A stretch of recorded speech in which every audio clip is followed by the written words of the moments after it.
Two.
Hi everyone! Good afternoon sa ating lahat at welcome dito sa ating webinar. This afternoon, we are joined by a lot of industry experts and excited ako to learn with you this afternoon. I see sa chat box po natin, maraming mga teachers at educators galing sa iba-ibang eskwelahan from all over the country ang nandito right now. So welcome po sa Google for Education Philippines na webinar for this afternoon. This is geared towards our educators, our teachers, and tomorrow at around the same time, we have another one na para naman po sa mga parents. So for the daddies and mommies out there, please remember to come back here tomorrow at the same time din po. Okay? So dahil nagkaroon po ng certain adjustments, na-move ang ating opening ng school years October 5th, I think this is the perfect opportunity for us to talk more about the things that we can improve sa ating pagbubukas ng bagong school year. Sa lahat po ng mga teachers na nandito ngayon, maganda po ang lineup natin this afternoon. Marami tayong matututunan sa kanila. So I hope that you stay with us until 5 p.m. dito sa workshop po na ito sa ating webinar. So now, huwag na natin sayangin yung oras. Let's jump right into it. We have an expert with us, someone who can give us a rundown of what Google for Education really is. Sa lahat po naman nagtatanong sa chat box kung ano ang event na ito, we can hear from none other than the Google for Education Senior Program Manager, Miss Eileen Apollo de Jesus. So welcome po natin siya ngayon. Hi, Laika. Hi, Miss Eileen. Thank you po again for joining us ngayon. Okay. And I know you can give more information about the projects ng Google to help our educators na nakatune in ngayon. So I'll give it sa inyo na po. Salamat, Laika. All right. Good afternoon, everybody. My name is Eileen Apollo de Jesus. I'm a senior program manager on the Google for Education team. And hello po sa lahat ng mga teachers across the country. And mamaya, babatiin ko kayo. Join ako sa inyo dyan sa YouTube tsaka sa Facebook. And yes, let's go ahead. Next slide, please.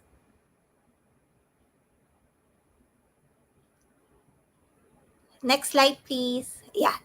All right. So, one of the things that we'll be talking about today is Google for Education. So, let's start off with imagining what is a perfect school, diba? Like, where students can be at their best, where teachers have more time to thrive. Kasi alam naman natin palaging busy ang mga teachers. And finally, where the IT teams of schools can deploy, technology with ease. Diba? Isipin natin, what is a perfect school? Next slide, please. So, at Google, our goal is to actually design tools that meet the evolving needs of everyone who uses them. So, of course, the families who are, at home now supporting their students, the teachers who need to continuously engage with their students, and of course, the students who want to continue to learn as, time goes by. And then finally, of course, the IT admins. And kasi even if you're not actually, physically in school, all the stakeholders, they actually need to function so that we can continue engaging with the students so that they can continue learning. Next slide, please. So let's talk a bit about what Google for Education is. So Google for Education is, like a platform that we created at Google to help all these people who need to learn. So the very first one, and its core, with our Google for Education platform, is GSuite for Education. So GSuite for Education is a suite of free Google tools and services that are tailored for schools and homeschools. The collection of apps includes tools for productivity, collaboration, and communication, which allows schools to administer it easily. Mamaya pag-usapan pa natin yan a little bit more. The second thing is, of course, devices. We have what you call Chromebooks, which is our form of devices that you can easily use for learning. And across the world, we have millions of users of Chromebooks also. And then finally, something that teachers really, really love using is Google Classroom because it makes it easier for them to manage their classes. So those are just, three of the core things that we have at Google for Education that you can use for learning. Next slide, please. So, as you know, Google, we keep innovating. And for the Google for Education tools that you're able to use, we actually spend thousands of hours in schools to understand how they use this technology so that we can improve and add more things to make it easy for them to use. Secondly, we always gather practical feedback. So, if, for example, you're using any of the applications or the tools and you have any feedback to give us, at the bottom right of your browser, there's always a link there that leads to the feedback form so that you can let us know what anything new you think we should add, or like if you're having any issues, you can click on that feedback form. And this is how we actually help build helpful products for you. Next slide, please. So, with all this feedback and all the number of hours we spend in schools to understand like how teachers and students use our tools, this is how we, create and add new things so that we can provide tangible solutions for teachers. Because for us, what's important is to be able to help, so that teachers and students alike can continue engaging, can continue learning. Next slide, please. So, this is how we evolve products with new product features, with new programs. So, you've probably heard of Teach from Anywhere. And also, we provide new training. So, if you go to the Google Teacher Center, that's where you can find a lot of content for you to continue learning how to use these tools. Next slide, please. So all of our solutions are built with these principles in mind. We want it to be one, easy to use. Secondly, flexible and scalable so that all educational institutions can use it. Third, built for collaboration. And fourth, of course, secure by design. Next slide, please. So, this is what Google for Education is. We help learning happen anytime, anywhere. Next slide, please. So, let's do a deeper dive on what these tools actually are. So, we've actually built an entire ecosystem for schools to use. We have GSuite for Education, we have Google Classroom, we have the Chromebooks, and of course, we have the Chromebook App Hub. So, apart from just using G Suite and Google Classroom, you teachers can actually explore many different applications that developers have created for use in schools. So, you can go to the Chromebook App Hub. You can go to the G Suite Marketplace. You can go to the Chrome Web Store to look for applications. And I've seen teachers have been asking about these applications over on social media. So we do read those things as well. Next slide, please. So let's now go through each of the different applications that we have included in G Suite for Education. So next slide, please. Okay, so G Suite for Education, as I mentioned earlier, it's a collection of applications. So there are many different things that you can use there for productivity, for collaboration, and for communication. And of course, one thing that's really good to use right now, and if you want to continue engaging with your learners, is Google Meets. And you can enjoy using the premium features, which means you can actually have up to 250 participants in your Google Meets. And then you can also record your sessions on Google Meets right now. Next slide, please. All right, Google Classroom. As I mentioned earlier, a lot of teachers absolutely love Google Classroom because it keeps things very conveniently placed in one, classroom. So if you're a teacher, you can actually set up one class for each section that you're working with. You can post, like homework or assignments for your students. You can create your Google Meet sessions on Google Classroom. And you could just also upload, the lectures that you'd like your students to watch. And students can just easily come back to their classroom to catch up or review any of the lessons that you as a teacher have placed or have engaged your students with.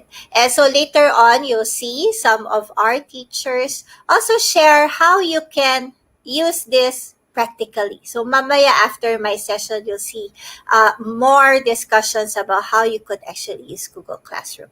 Next slide, please. All right, as I mentioned earlier, Google Meets is essentially your way to actually reach your students via video conference. It is very easy to manage, and it's also very secure. You could just add, your students, send them a calendar invite to have them join a specific time for your class, and then you can actually also easily share your screen, share videos, and basically, use this as a class. And that's what we do every single day actually at Google as well. So check it out, Google Meets. Next slide, please. Google Forms. So for those who are pretty new at using G Suite for Education, one of the things that a lot of teachers find very easy to use is Google Forms. So Google Forms is an easy way to like set up surveys, set up quizzes, set up like just a simple questionnaire for your students. And one thing that you can actually do is actually create a Google form. Like you can do this every day just to check also on the emotional well-being of your students. Just ask them like every day, what's your mood today? What do you feel like doing? And from the responses of your students, you could actually flag like if there's somebody that you need to check on. So this is something that we encourage, you, the teachers, the educators, to check on the emotional state of your students. Kasi baka mamaya meron naman palang dinadamdam yung mga estudyante nyo. So it's good to check on them that way. Next slide, please. Assignments. So who doesn't love giving assignments? I think all teachers just do this. And I did this all the time when I was teaching before. And this is something that we've recently added actually. And you can use this to, one, use originality reports to analyze authenticity of the things that your students submit. And you can use this to, create rubrics so that you can, it can help you check the homework of the students as they submit it. And it also, allows you to put in a comment back para hindi na ulit-ulit tina-type lahat ng comments. Because sometimes comments may be similar as you give it to each student. So check it out. This is fairly new and something that will be interesting for teachers to use. Next slide, please. And of course, as I mentioned, Chromebooks. The first time I actually got a Chromebook like a couple of years back, I just found it on my desk at the office. Oh my, like it took me a while to actually transition. But when I started using Chromebooks, I realized, oh my, this is really an amazing device because it is super light. In just a few seconds, you're actually online already. In fact, there are more than 40 million students and educators across the globe who are actually using Chromebooks. And that was as of January 2020. I heard that, there's been millions who have added using Chromebooks in the last couple of months because of the pandemic. One key thing about Chromebooks, though, if you're a school and you are managing a fleet or a huge inventory of devices, Chromebooks make it easy for IT admins to manage because you can add like the Chrome education license, and as a school you can enforce over 200 policies on the Chromebook. So this is something I think that schools can check out, and it's so easy to manage and you'll never lose another device ever again. Next slide, please. All right. And something that we introduced a couple of months back is what we call GSuite Enterprise for Education. So the GSuite that I've been talking about earlier is the free version of GSuite for education. But we introduced actually G Suite Enterprise for Education, which is the paid version of G Suite. So how is it different from your regular free G Suite for Education account? G Suite Enterprise for Education, of course, has additional security features that IT admins can enjoy.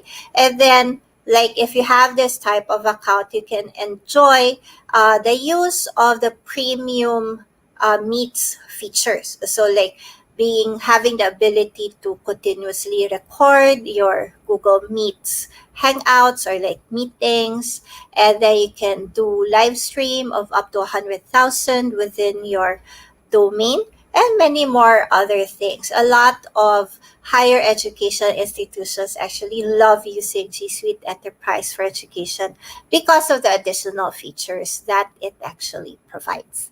Next slide, please. So, of course, this pandemic has driven the rapid learning content creation, and later you can watch about like how you can create more content using YouTube. Si Teacher Laika mamaya kasama dyan sa conversation na yan. And also remote classroom adoption. So in the last few months, like we've been so busy helping schools across the globe to actually start using the different productivity tools that we have created. So, maraming users. And if, for example, you need, help, you can also check with other teachers or other schools how they have been adjusting to this new normal using Google for Education tools. Next slide, please. And this is just a map showing how much we have grown in the last couple of years. Yan siya. Cute, di ba? All right, next slide, please. Okay, so in the Philippines, we've seen a lot of adoption of the different Google for Education platforms. So specifically, G Suite for Education. Yesterday, we actually shared that we are working together with the Department of Education, DepEd, to provide accounts for all the newly enrolled learners across the country. So what does this mean? It means that all learners across public schools will also have their G Suite for Education account. So DepEd has been using G Suite for Education since 2013, specifically for teachers and also centrally. But now, in the next couple of weeks, the learners will start getting their G Suite for Education account. So if you're from DepEd, please check with your IT officer when your account will be coming to you. Next slide, please. All right. So, but if this is your first time hearing about Google for Education and the different tools that we have, you're probably asking at the back of your mind, how can I get on it? How can I have my school start using these different tools? So on this section, I'll show you how. Next slide, please. All right. So summary lang muna tayo. Google for Education. What do we actually have for that? We have the Chromebooks, we have GSuite for Education, we have Google Classroom, we also have the Chromebook App Hub so that you can see more apps. But of course, as a school, if it's something that you want to use, the first step to take is to actually get your own G Suite for Education account. Next slide, please. Alright. So, papindot na lang din po para lumabas yung tatlong boxes. Okay, so how to register your school domain for G Suite for Education. So, this is a very easy process to follow. So, assuming that you're the school IT admin who has access to your school domain, of course, this first step for you to do is to register on gsuite.google.com. So you basically sign up for a trial account for G Suite for Education. After that, you'll get instructions on how to verify your domain. So there's just a couple of things you need to tweak on your domain name settings. And then finally, you need to make a request to upgrade to Google G Suite for Education para ma-upgrade kayo dun sa Education Edition. So just go to gsuite.google.com. You could easily just follow the steps there. Do note though that you should be the school IT admin who has access to the domain for you to be able to, do this process. Next slide, please.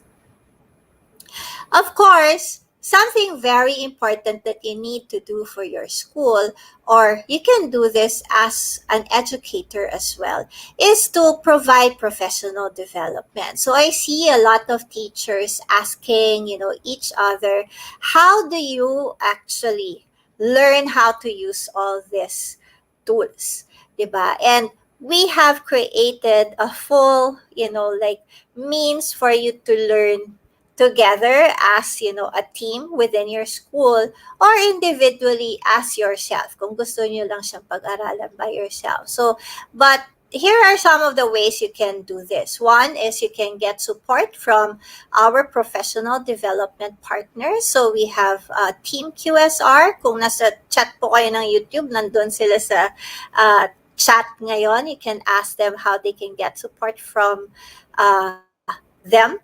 And then secondly, you could actually also check out the Google certified trainers from across the country. Just search for Google for Education directory to find the different certified trainers we have in the Philippines you can tap to get help from. The third one, and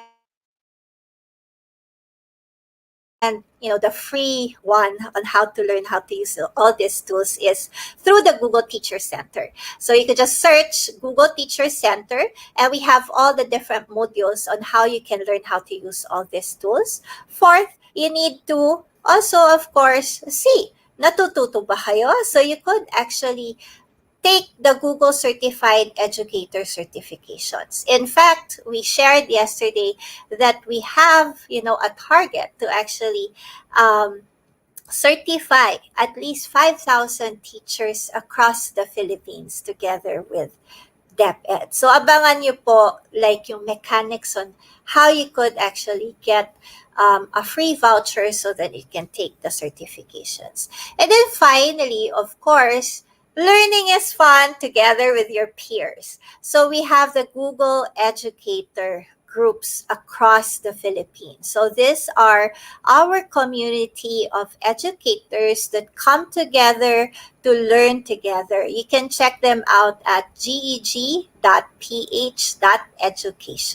or just search for Google Educator Groups Philippines and you'll find them and the many different activities that they do for each of your provinces or cities. Next slide, please.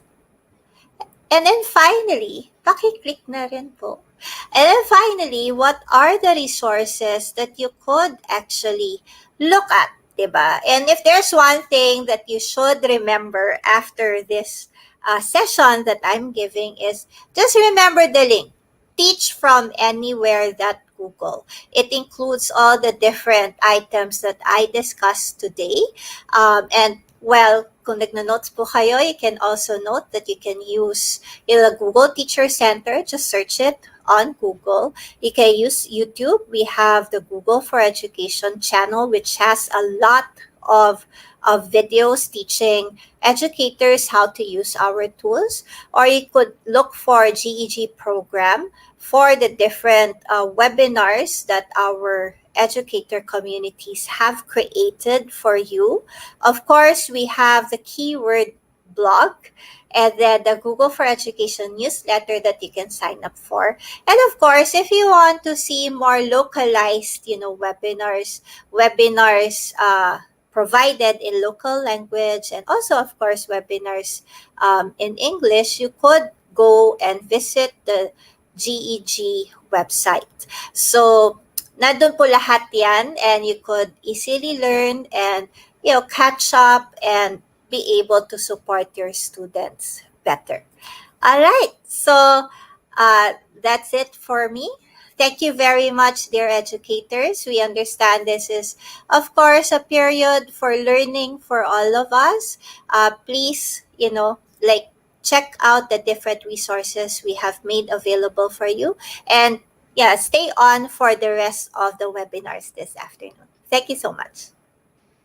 All right. So thank you po, Miss Eileen, for that comprehensive presentation. Ang dami ko rin natutunan. I've been using Google Forms independently for years for some of my learners. Pero just imagine kung GSuite siya with all of these components working together.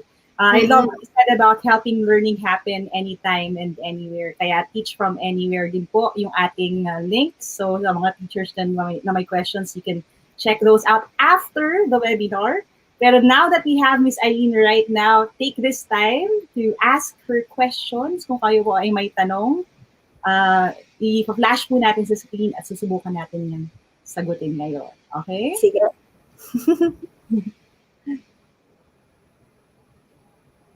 Ang dami po nating mga educators ngayon. Merong from private schools, merong from public educational institutions.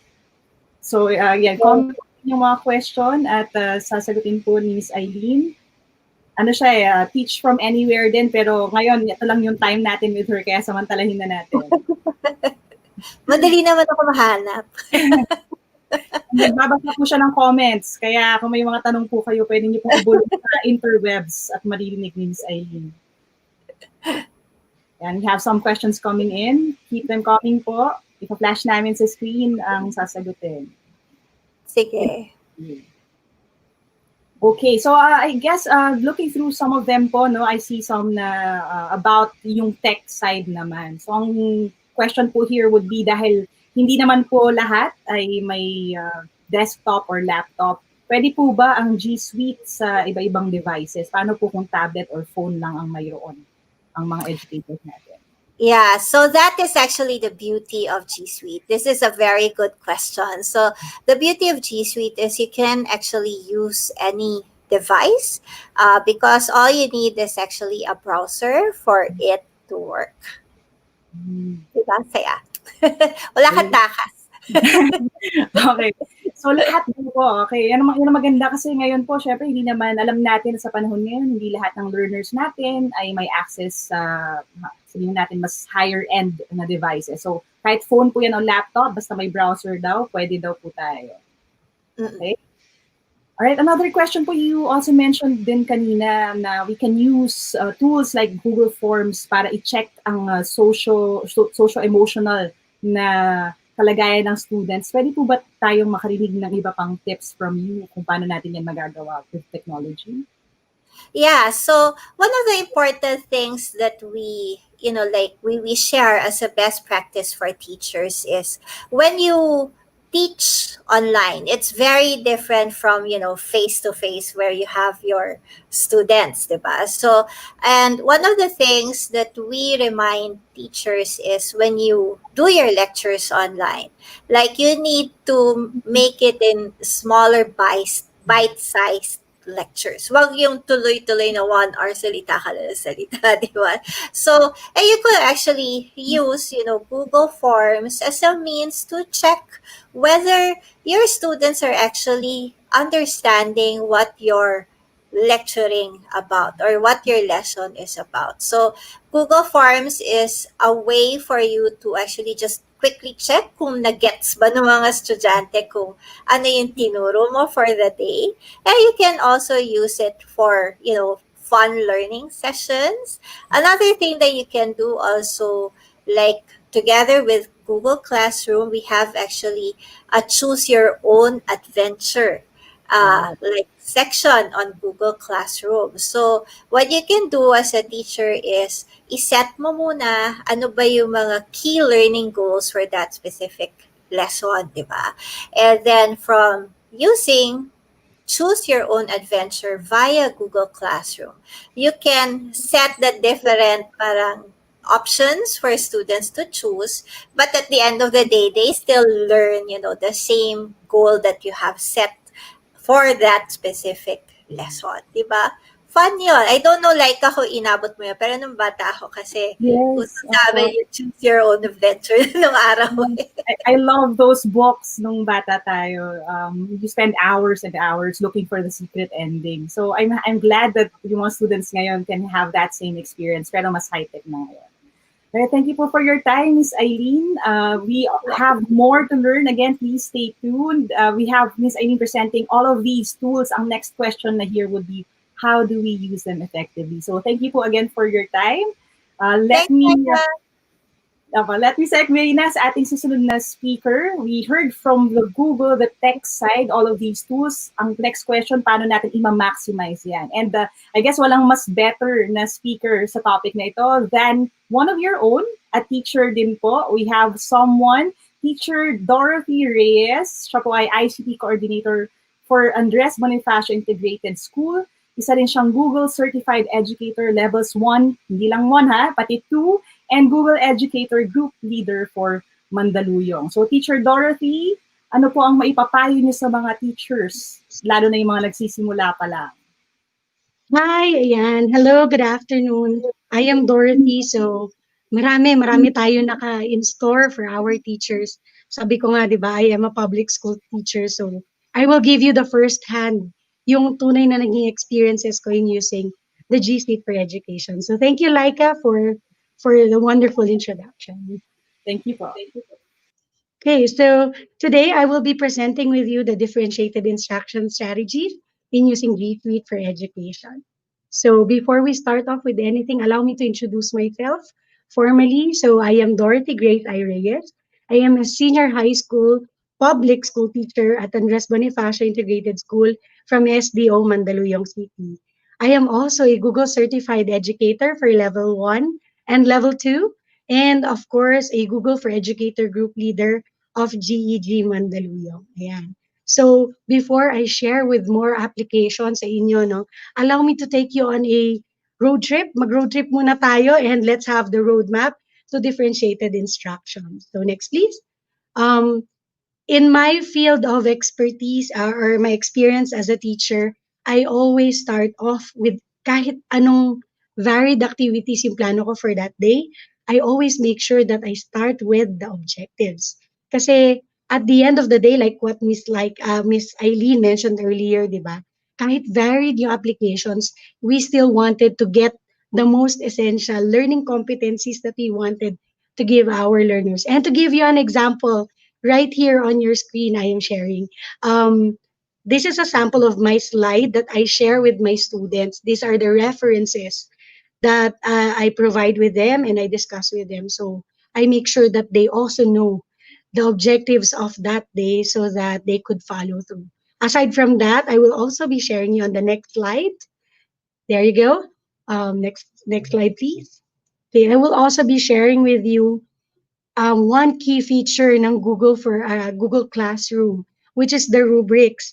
My rubrics for my practical activities or your performance tasks, I always embed the objectives should be met or seen on my rubrics para nahi-hit pa rin namin ng mga students namin yung mga activities. And what's nice about Google Classroom is that the rubric is easily shown even before the learners start creating their work. So, sabi nga natin, di ba, what we wanted to show them is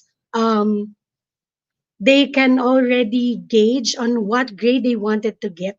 Alam nila yon. It is open. It is an open book for them to learn and prepare their work so that malinaw sa amin na kami ay taga-compute lamang at sila talaga yung nagke-create ng grades nila.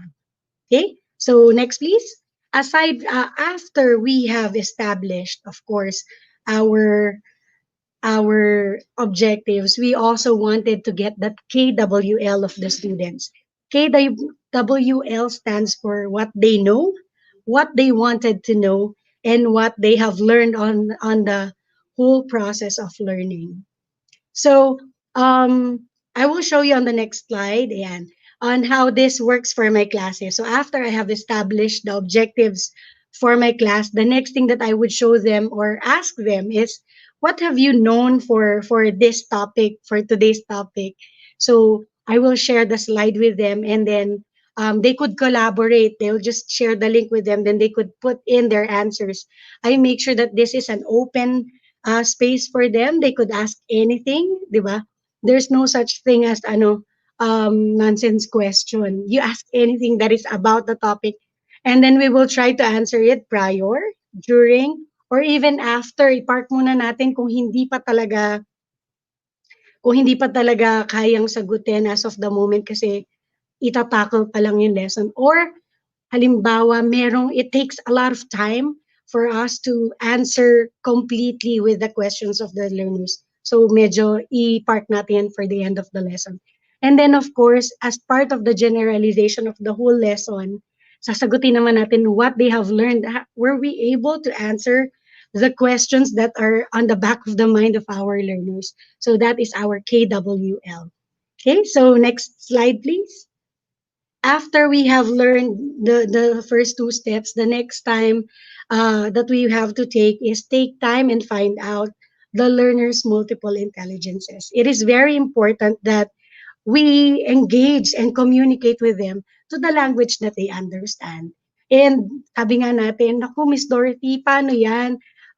Distance learning tayo ngayon. Will we be able to get and observe and understand kung anong klaseng multiple intelligences meron yung learners natin? Well, in my case, I have been using the Neuro-Linguistics Programming. Next slide, please. Ayan.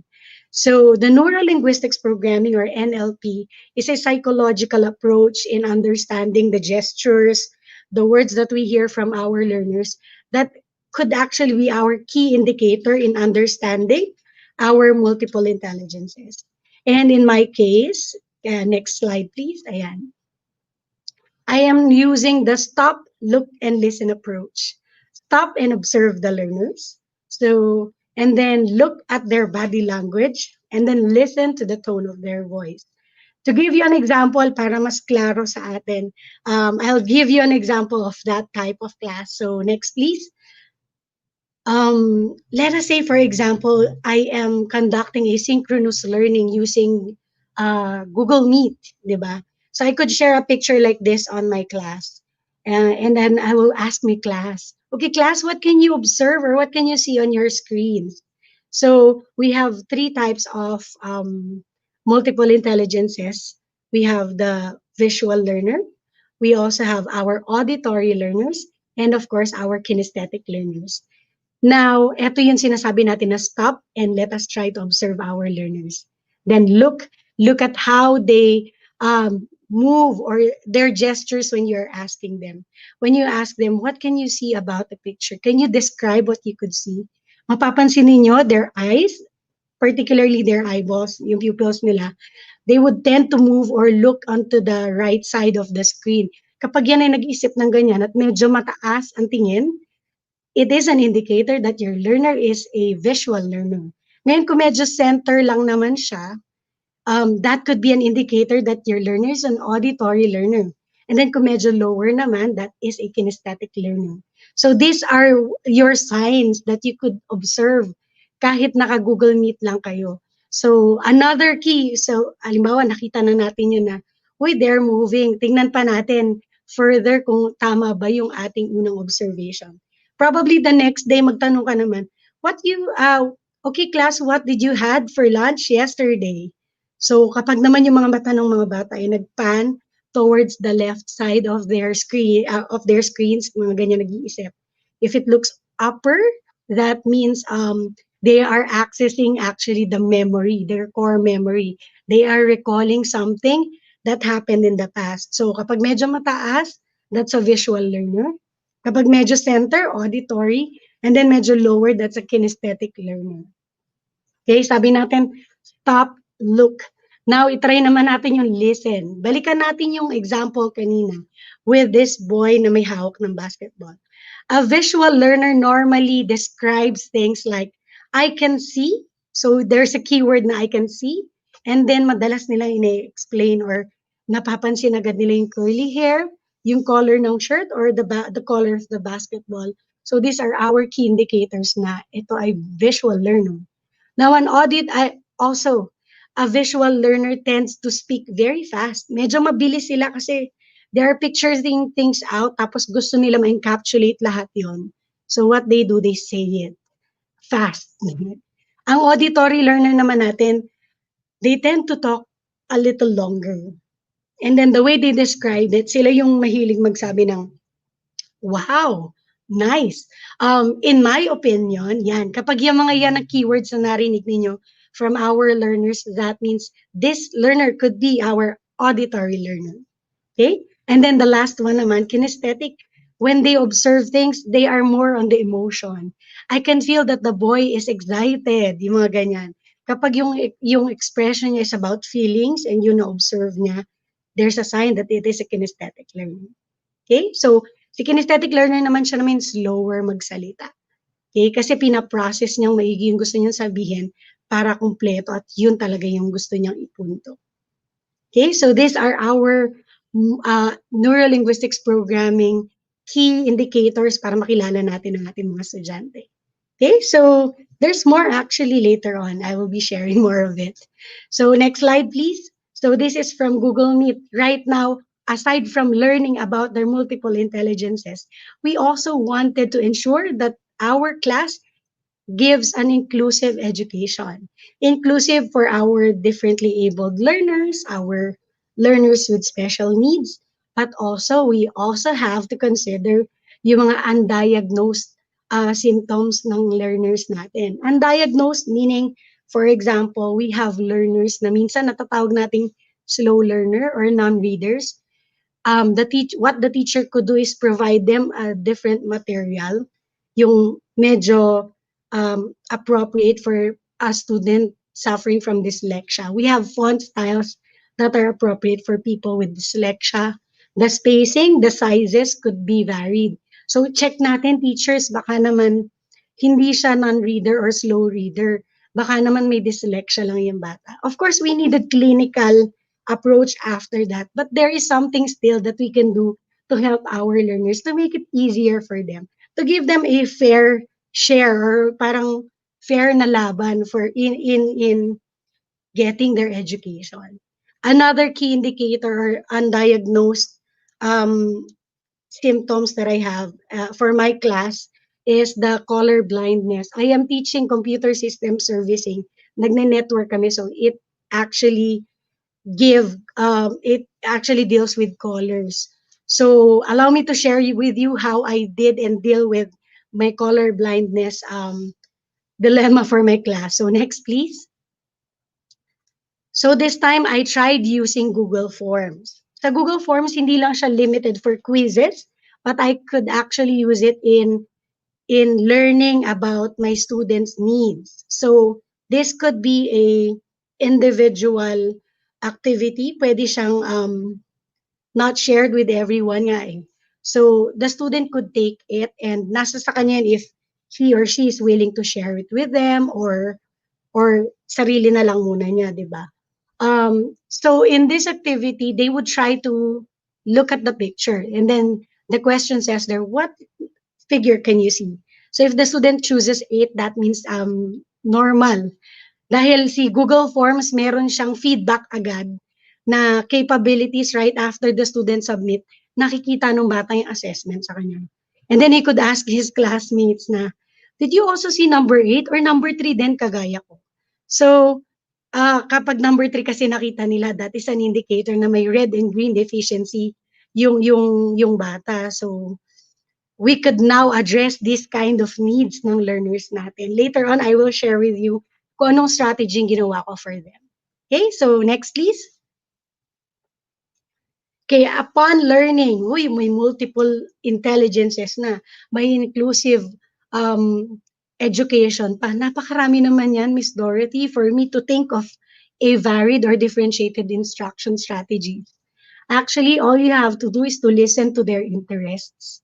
Ako, I listen to them. Ano ba interest ng bata? They are, gone are the days na gusto nila mag-reporting, may Manila paper, tapos babasahin, tapos, good morning classmates, good morning teacher. Wala nang ganun eh. Ang naging interest na nila is vlog. Instead of mag-disassemble kami ng computer, what they wanted is unboxing na daw. Unboxing na ng parts and then they wanted to assemble it. Yung mga ganong strategy na. So with that, I have to address their needs, yung multiple intelligences. My visual learners could be assigned for an infographics or an artwork. Yung aking auditory learners naman, they could be assigned for composing a song or a jingle or even a vlog, di ba? And then my kinesthetic learners yan, vlogger din, mga nag-unbox, and they could also design their website as well. So ito yung mga varied activities that we could still do kahit distance learning na tayo. So to give you more of that example, next please, andyan yung kasunod nating slide. All right, so here inside the Google Classroom, what I appreciate about this is it has the capability to assign a certain students for a certain activity. So dahil nga may multiple intelligence learners ako, my visual learners, like this one, I have selected only few of them. This is your group 1's activity for my visual learners. Then for group 2, another na naman, I'll just select their names again. So allow me to give you an example of a visual learners activity sheet. So next, please.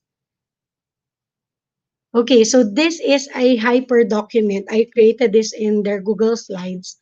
What they do is that by group, they will collaborate and they will assemble or lay out a good networking sheet. So, nandyan nakikita natin. And with the capabilities as well of Google Classroom and Google Slides, makikita natin yung version history as well. Sila ba talaga ay nag-collaborate during this activity? So, nakikita natin color-coded. So, ilan nga ba yung ginawa ni student 1, ni student 2? Tapos, may conversation din sila. May chat feature din si Google Slides and other Google applications that they could talk while they are working on it. So, doon pa lang kahit magkakalayo yung students natin, they could still communicate and do this. Possible pa rin ang group work kahit magkakalayo, kahit we are learning inside our houses. Okay? Another part is the auditory. For my auditory learners naman, may certain activity din ako binigay sa kanila. So here's the slide for my auditory learners. White, green, white, orange, blue, white, blue, orange, white, brown, brown. White, green, green, white, orange, blue, white, blue, orange, white, brown, brown. So that is one idea on how I could address kasi they needed to memorize the colors as well. And then my auditory learners tend to create this jingle na overheard ko nga lang yan eh, na kinakanta nila while climbing up the stairs towards my laboratory. Then I said, sige gawin nating activity yan. And then, ayan na, so they collaborated. So I got one example from one of my learners. And if you would see the colors natin dyan, yung color ng wires ko, merong mga small letters dyan. So this is also to address my color blind learners. So kapag solid colors, big letters yung ginamit namin na uppercase. And then kapag combination of white and their respective colors, small letters naman or lowercase naman yung letters namin. So this is our key indicators na possible na mag-rearrange ng color ang isang colorblind na student. So hindi sila separate activity. It is inclusive within the activities of everyone else. Tapos yun nga, it also addressed to the colors, yung auditory natin, nagko-compose sila. what's nice about these learners, I discovered hindi lang sila following directions yung kapag binigyan mo ng link, oh, ito yung beat. Some of them even became more adventurous and then created their own jingles as well. So you will be surprised kung ano yung capacity ng mga learners natin. So next please. So aside from, after the visual, after the auditory, let's discuss about our kinesthetic learners. Our kinesthetic learners, these students have the most energy to burn. And they like planning events. They like doing something. They work with their hearts on their sleeves. Nandyan yan. They work with their hands. So anong pwede natin gawin for them? They could create or design a website. Tapos yung laman ng website, yung event mismo na pinaplano namin. They could put in there, they could collaborate with our visual learners as well in designing the posters, designing the announcements, in order for them to create a very nice event. So, ayan. So, that's visual, auditory, and kinesthetic learners in just one activity, in just one objective. Okay? So, next na po tayo. So, for our next roadmap is, of course, you have given varied activity. Pero we wanted to always double check pa rin. Like, checkpoint tayo lagi. For every activity na natapos natin, let's have a checkpoint. Take questions. May question ba, class? Do you want to clarify something? Or give clinical feedback like may mali? Or just give them right away. Nako anak, ganito yan. For us, yun yung experience namin as a teacher. Kapag tinawag mo pala silang anak, mas magandang mag-respond yung mga estudyante yan. And then of course, provide positive reinforcement. Kapag may mali, okay, ganito yan, kaya natin yan, we could do it. Okay, who wants to help our learners? Sige, pili ka ng kung sinong gusto mong tumulong sa'yo. We also have the mentor-mentee approach, ganyan. And then of course, immediate remediation. Kung palagay natin, medyo mali yata yung na-discuss or mali yung understanding ng learners natin, balikan natin agad para may correction agad and hindi na siya ma-instill dun sa minds nila na, ay naku, baka mali pala yung naibigay nating information. Naku, correct natin agad. Okay? So, to do that, I'll give you some examples. Next, please. Ayan. So, what I did is another hyper-document activity inside their slides. I tried using the design thinking approach. So, this is a 21st century learning with our learners na using their recycled materials at home, gagawa sila ng cables nila. Tapos yung dinesign nilang yon, that's only the prototype. Tapos ipapakita nila yan sa classmates nila. And then may second slide, it asks there, if you were to grade your own work, anong grade ilalagay mo? It is surprising that their own selves, they grade themselves 2, 3, ganyan. But upon hearing the feedback of their classmates, syempre yung feature pa rin ni Google Slides natin yan. We have the private comment and then yung chat as well ng classmates natin. So, nandyan yan, makikita natin, naririnig natin. And then you will be surprised after they edited their work, they created and ginawa na nila yung suggestions ng mga classmates nila. Then I'll ask themselves again, how would you rate yourself this time after your second design? Sila mismo, they could see themselves na, ay, maganda naman paling gawa ko. It's a 5 pala, di ba? It's a 10 pala. So, it's something that you could give to yourself. Okay? And then, of course, meron pa tayong tanong sa mga estudyante natin like, if you could give or you could do more, ano pa yung pwede natin gawin? So, these are the things that we could give for our learners. Okay? So, next slide na po tayo. Another, of course, is another feature for us to get feedback. Si teacher kasi may capability on sharing the screen with the learners. Baka hindi nyo lang po napapansin, yung present button, merong arrow down dyan. If you click on the arrow down, you could actually select yung audience Q&A. Okay, yung audience Q&A capabilities ni Google Slides, it could actually take in questions. Pwede nga anonymous yung question ng student or pwede ring nakapangalan sa kanila. Okay, so that's it. And then, next slide na po tayo. As we approach, of course, at the end of our activities, punta na tayo sa variation of assessments and projects. Gone are the days na kailangan quiz lang ang measurement ng learning ng bata. But instead, we could vary it from Of course, meron pa rin formative and summative assessments, di ba, yung written or sa Google Forms, yung quizzes natin. But there are also like projects that we could incorporate in checking natuto ba talaga yung learner, ganyan.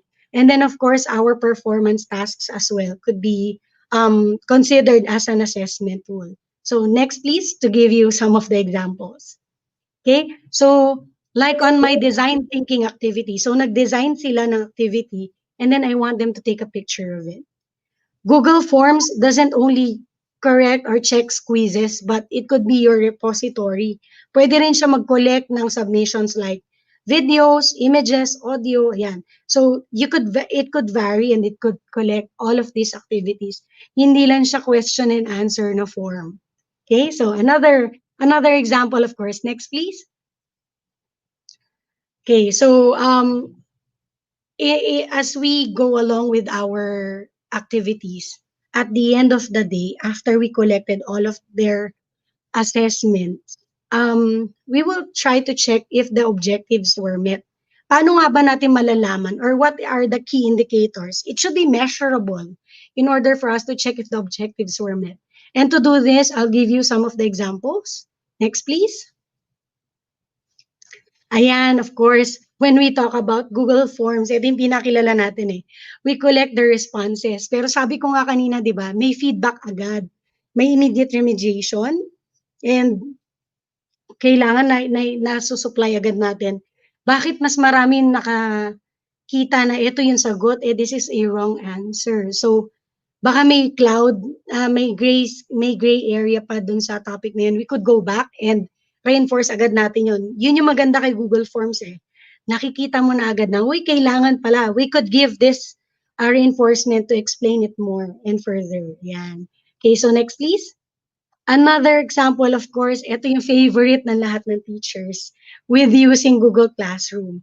Google Classroom already automatically collects all of our performance tasks, quizzes, ni-record niya ng lahat.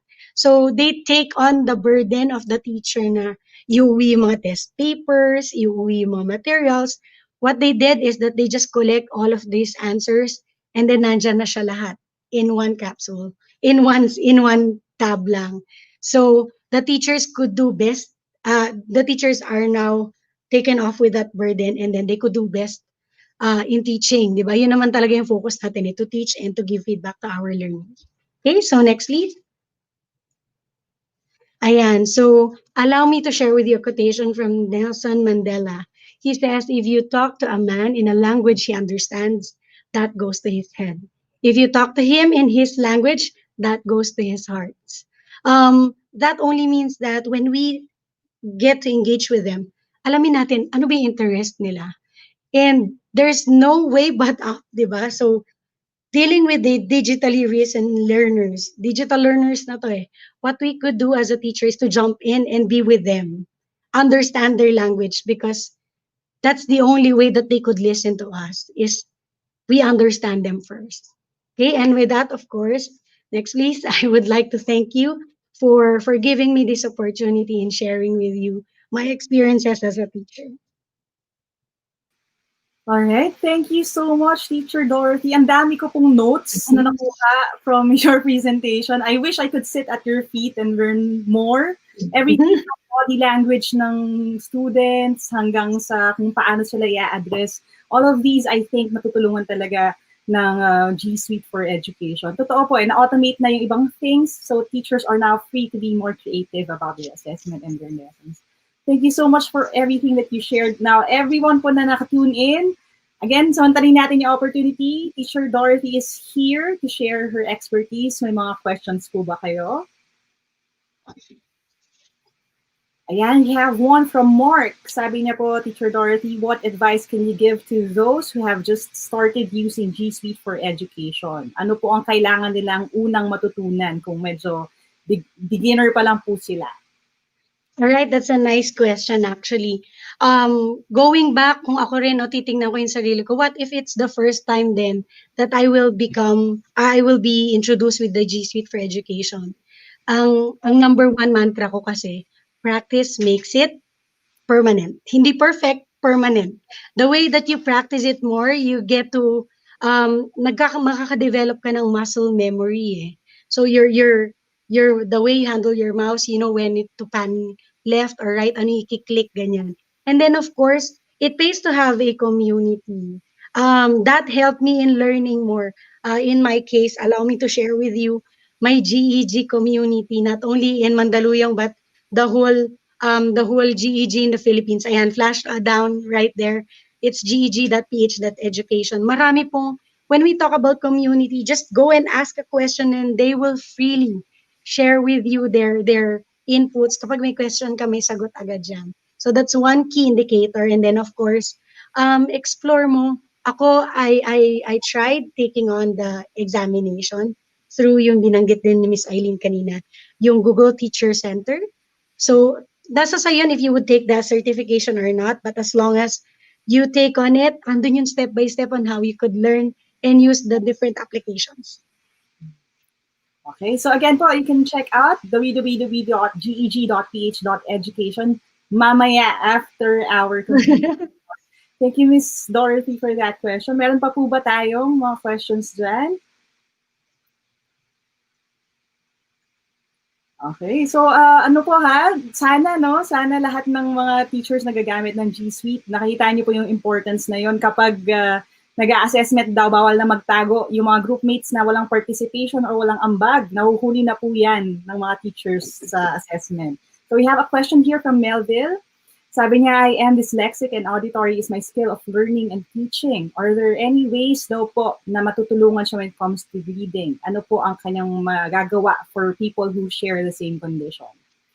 Actually, there are certain, nice question, and then yun nga, di ba, these are unorthodox na hindi na-explain before. There are certain font styles that are applicable for our learners with suffering from dyslexia. So they found out the spacing and then the size of the letters matters. And then, aside from that, there is also a capability, yung Chrome extensions natin. There are certain applications that could read for us.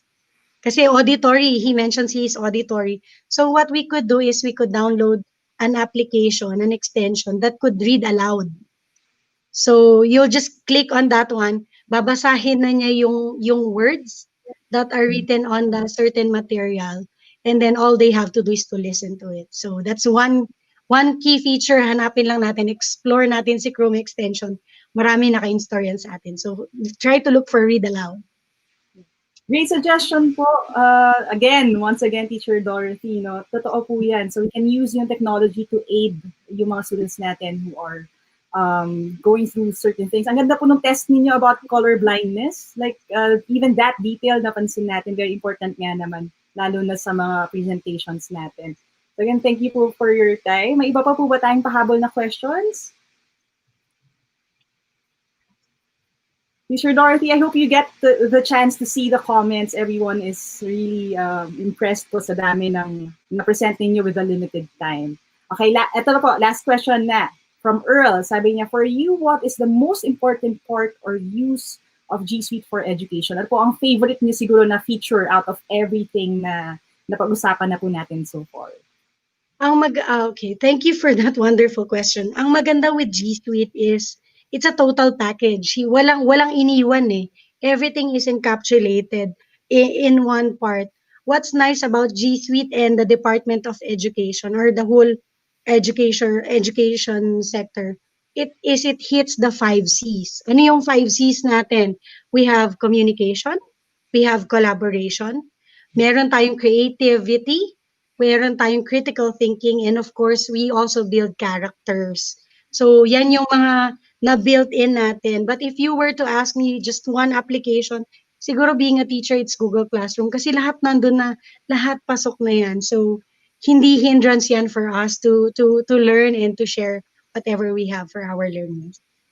Alright, so I hope nasagot po ang ating magagandang questions. If you have more, lalo sa mga susunod pa po nating sessions, our teachers are still online naman to answer. Marami po rin mga helpful na mga Google educators na nasa chat box. At kung meron po kayong naisip na questions, kahit represent pa po, you can start typing na rin sa chat box. Thank you again for your time, Teacher Dorothy. And thank you, Ms. Laika. Thank you. Salamat po. Alright, switch po tayo ng gears. We talked about all the features ng Google for Education. We talked about yung perspective ng isang educator. Again, Teacher Dorothy did a really wonderful job po sa pagpe-present ng kanyang mga ginagawa bilang someone who's on the ground with you. And now, switch po tayo. We are going to shift over to the role of YouTube for Education naman. As someone who has been a YouTube educator for the past 5 years, I am excited po to introduce to you si Aman Dayal. He is the Content Partnerships Manager for YouTube and Family Learning, not just in India, but also in the Southeast Asia region. And he's been a dear friend then to us, mga fledgling na educational content creators.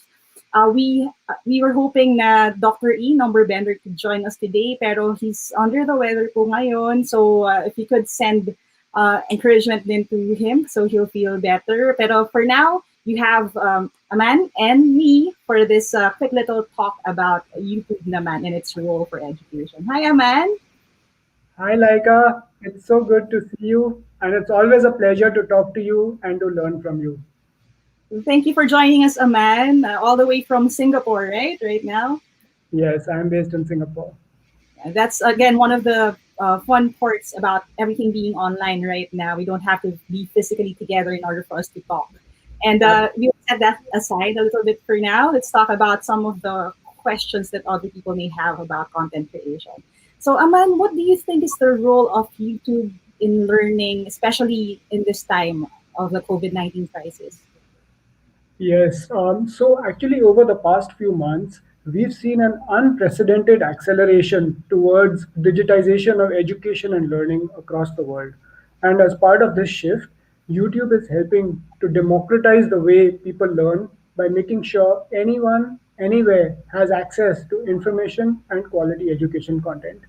And YouTube is already the place where the world comes to for video, with over 2 billion viewers who log into YouTube every month and watch more than 1 billion hours of content every single day.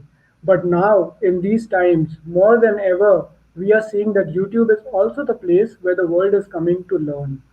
We think of YouTube as an extraordinary classroom where anybody with passion and knowledge can create learning videos ranging from academic to skills building and more. And in this way, YouTube is helping to fuel the learning journeys of so many students across, not just across Philippines, but across the world. And the other thing I'd like to talk about is the whole new generation of learning creators who are focused on creating educational content. And these creators have really emerged with a force on YouTube. They are helping to expand the walls of the traditional classrooms and reaching millions of students across the world. And these learning creators, they like to call themselves edutubers, are becoming a thriving community on YouTube. And you are a leading force amongst them, like us. So thank you for that. And as this pandemic has forced so many students to be confined at home and to learn from home, edutubers such as yourselves have grown into community leaders who are driving positive change and helping these students achieve their learning objectives online. So this positive impact is much needed during these times of coronavirus. And to amplify it, YouTube is committed to expanding our resources and our support for the edutuber community. So on those lines, actually, Laika, let me ask you a question as well.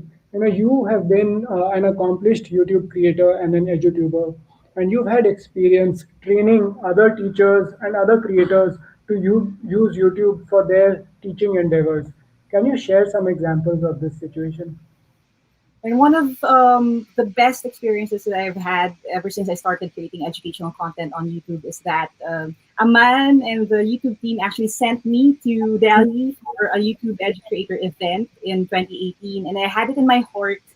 I was hoping that we would have the same type of program for the Philippines soon. And from what I heard, it's going to happen really soon, I hope. And Dr. Peter and I worked really hard to build a community of educators, educational creators to start creating their own content. So he has his own playlist on his channel. Ipo-plug ko na rin. You can check out Number Bender. I also have a series. It's called Learn to Teach. It's a playlist of different videos, including one in which I explained how you can use just one device, whether that be a phone or a tablet, just one device to fill an entire video lesson. And I also have a video on how you can use a simple presentation to fake animation for younger kids who are starting out with school. So all of these tools and all, of course, the platform of YouTube has been available for us to teach. We knew right from the beginning that it's not something that we can do by ourselves. And I'm happy to see the educational content creator community growing right now. We had one who actually went viral, Aman, a few months back. He's actually a retired teacher. And I was really touched because he wrote a comment in one of my videos saying that he was inspired by an example that I made. We were just using a whiteboard. So again, you don't have to buy all this expensive equipment. And he started out his own YouTube channel and it actually went viral a few months back. So again, this is how we can scale democratizing education with this platform. Amazing. Yeah, these are the incredible creator stories that really inspire us at YouTube to work towards building up this vertical of content. Very nice to hear that. And from what I know, Ahmad, it's not something that's happening just in the Philippines, right? Like the entire region is actually growing when it comes to YouTube and learning. Can you tell us more about the recent trends? Absolutely. In fact, what we've seen recently as communities and organizations are adapting to this changing environment, there's been a lot of interest, not only from individual creators, but from educational institutions and key stakeholders in the education space to collaborate with YouTube on their move to online learning. And we've seen a strong demand, even from our users, for educational and learning related content on the platform. One interesting trend that we saw over the past few months is that of live streaming. YouTube has always had live streaming as one of the important features, but in the last 4 to 5 months, we've seen an incredible increase in usage of live streaming by creators. And this has really been seen even in the space of tubers and learning creators. One example I'll share with you is back in March and April, as students began learning from home, one of the first events that we featured on our Learn at Home website was a live stream hosted by the College Board in America to help high school students out there prepare for their advanced placement tests in May this year. And it was an incredible response, far exceeded what we expected from a live streaming of an educational event. And after that, we saw many educational creators and education institutes leveraging live streaming to help their students prepare for exams, to conduct virtual events on the platform. And then one more interesting trend that I want to share with you about educators is this whole campaign around hashtag study with me. As students adjusted to studying from home alone, there was a sense of loneliness and isolation that many students were feeling. They didn't have anybody to talk to, they couldn't study with their friends like they were used to. And we saw the emergence of this trend of hashtag study with me, which helped and inspired students to share their own study experiences with each other online, and thereby reducing those feelings of isolation that they were feeling. And so, in that way, our platform contributed in a small way to help them during this difficult time as well. So, It's funny that you mentioned Study With Me. I actually had a new video launched just this past week about that. It doesn't just help the students when it comes to learning, it also helps with their social and psychological needs because loneliness is something that has been growing with the onset of the pandemic as well. absolutely, yes, and it's such an important topic of conversation to surface as well. And thank you, Laika, for participating in this important campaign. So let me ask you, Laika, what are the tips or advice that you might want to share to other aspiring creators who are focusing on educational content? What best practices would you talk to them about? All right, so just a few things. Number one, you can use what you have. So I couldn't stress this enough, but you don't need to wait for just a certain amount of money so you can buy a certain camera or the best lighting and equipment. You can use whatever you have. You can use just one phone, hold it over a piece of paper, start writing your math equations down, and you can reach and teach so many people. If there's one thing I learned in this past 5 years, It's that a lot of people are willing and ready to learn. All we need to do is to put up our content and they will find it. Google being a search platform and YouTube being paired with Google and is actually a very helpful tool when it comes to that. Our recent searches actually show that all the students type is my name, so it's Leica, and then whatever the topic is, so Leica fractions, Leica polynomials, and then they find the content. And I hope that more teachers grow their own library of videos using that. So again, don't get too fixated on the tools that you have. Use whatever you have. Second tip would be don't let perfection get in the way of completion. I know as educators we feel this pressure that we have to be perfect in every way, but we have to understand that with the upcoming opening of the school year, there's this need for content. So it doesn't really have to be flashy. It doesn't have to be perfect. It's okay to stutter a few times. It actually makes you more human, and it actually fosters a conversation between you and your students. So it's okay to be human. You don't need to be perfect. And third thing would be to start right now. There's no better time to start than now. The students are online, they're ready to learn. All we need to do now is to create content for them. So that's my hope for now, Aman. And I'm excited for that. Such awesome tips, especially for somebody who's starting out as a creator. Time and again we've seen at YouTube the creators who are really able to build connections with their audiences are those who are able to stay authentic and stay true to themselves. It doesn't matter how advanced the video production techniques might be, but if you're not able to stay authentic and have a personal touch with your audiences, then you miss the connection. And now one more thing that I love about YouTube as a platform is that it's given us a lot of tools on how we can grow our audience and also maximize learning. One of the things that I love using is the card, the pop up for certain topics. Or if, for example, I'm teaching an advanced lesson on algebra, I can tell them that if this is too complicated for you, you can go back to another video, click on the I button. Features like that actually help us a lot. So, Aman, can you tell us more about the tools and resources available for YouTube learning creators to further develop their content? What are Sure. these tools and how do we use it? Sure. Actually, content creators are the lifeblood of the YouTube ecosystem. And we have a wide range of tools and resources available to support creators, from audience growth techniques to building engagement with their audiences and even to monetization and many more. And we really recognize the effort and dedication that creators put into their channels. And that's why we support creators by offering benefits tailored to fit their channel specific level. So as creators grow their channels, they get access to more resources and more benefits that are tailored and best suited to their channel specific level. So for example, we have a program called the YouTube Next Up for creators with subscribers in the range of 10,000 to 100,000. In fact, like you yourself were a Next Up finalist a few years ago, right?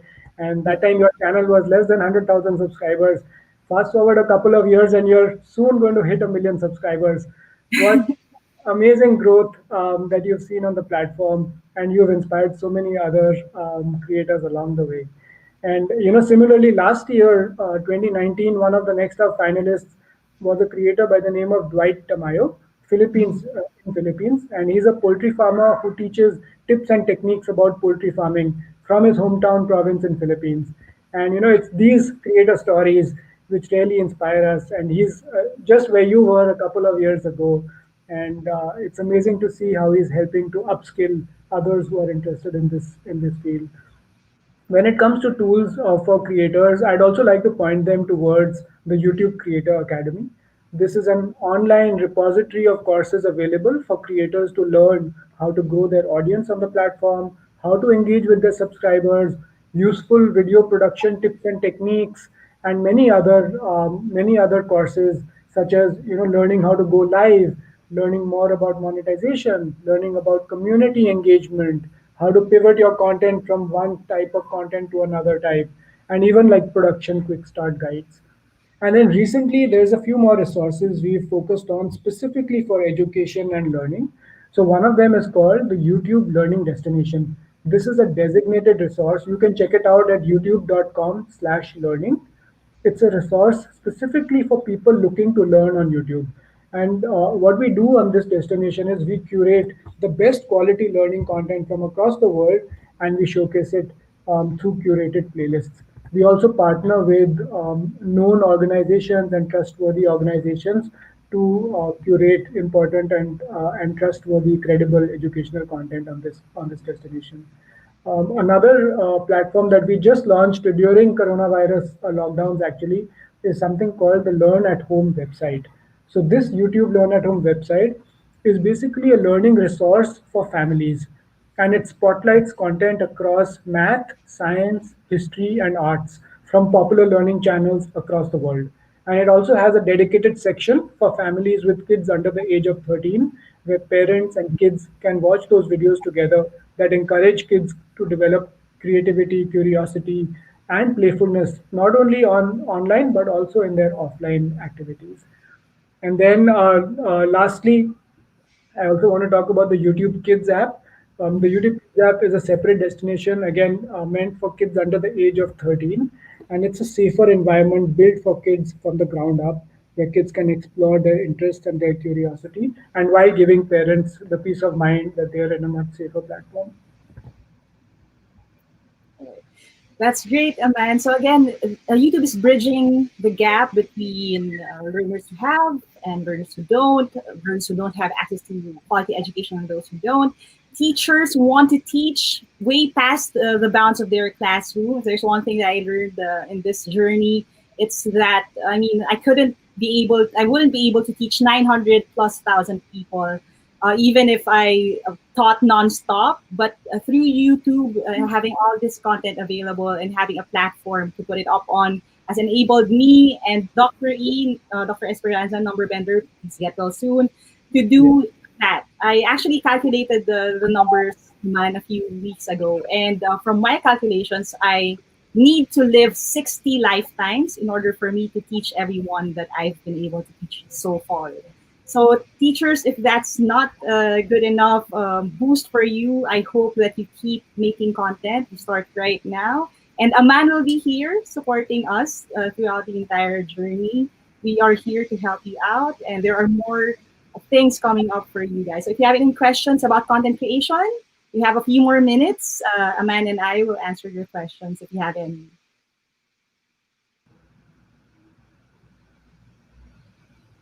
All right. So, Aman, aside from Team Laika, what are your other favorite learning related channels and why?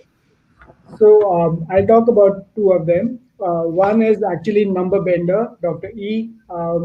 Get well soon. We all miss him on this panel today. He was supposed to be here with us. I think he's the perfect demonstration of a classroom teacher pivoting and going online and doing an amazing job of teaching online and leveraging YouTube. He teaches with such passion, and he's committed, just like you said in the beginning, like he's committed to help Filipino teachers and educators really embrace the digital platforms and build capabilities for online learning. And even though he's not even based in Philippines, he's actually based in California, as you know, but he's a Filipino and he's so committed to growing the education ecosystem in Philippines. So I really admire the work that he does on YouTube and off YouTube.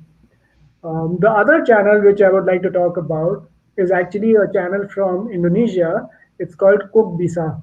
I think you know them, Laika. So Cook Bisa in the Indonesian Bahasa language, it means how come. And this channel was started by a couple of college kids a few years ago when they realized the real need for students in Indonesia to get good quality educational videos that explain difficult topics in an interesting manner, because they realized that many of their peers in the classroom actually were not being able to understand the concept so well.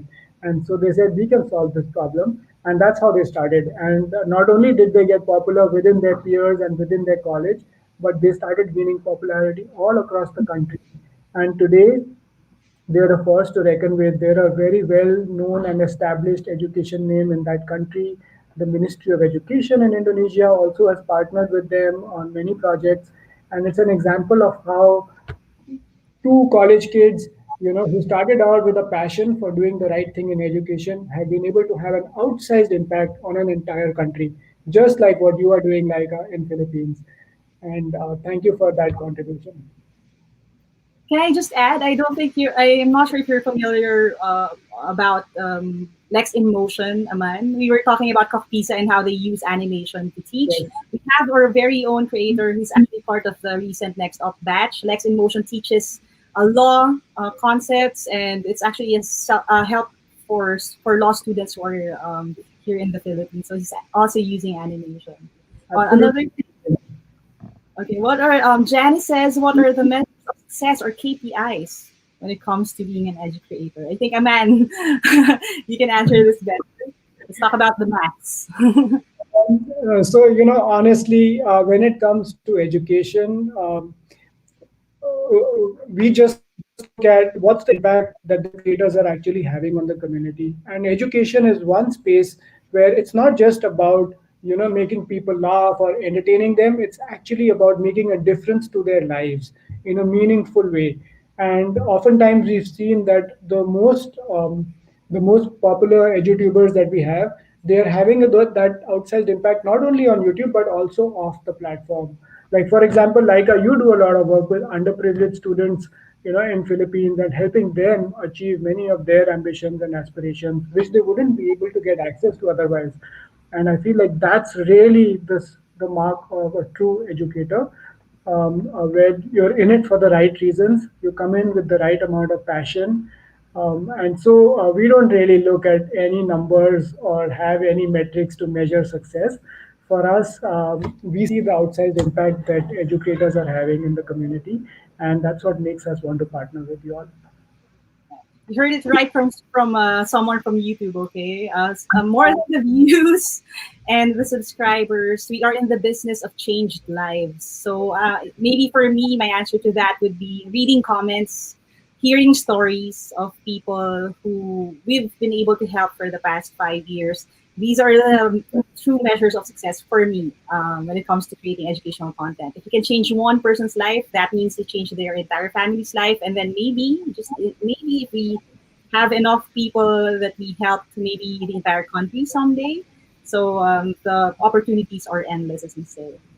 Yes, I absolutely love that view that you have. Any more questions from anyone? All right. So again, thank you so much to all of our teachers who are here today. If you have any other questions about content creation, the Creator Academy is indeed a powerful tool for all of us. When Aman said that you can learn almost everything about content creation there, it's actually true. Everything from how you put up your thumbnail, what is the ideal video length, how to set up your camera, even in the YouTube learning platform, we have one of the greatest, in my opinion, YouTube YouTubers, Professor Eddie Wu, who's actually from Australia. He's also there on the platform showing you how to set up your tools. So again, visit all of those after the webinar. All right. Okay. I guess that's it for now, Aman. I look forward to talking to you again soon.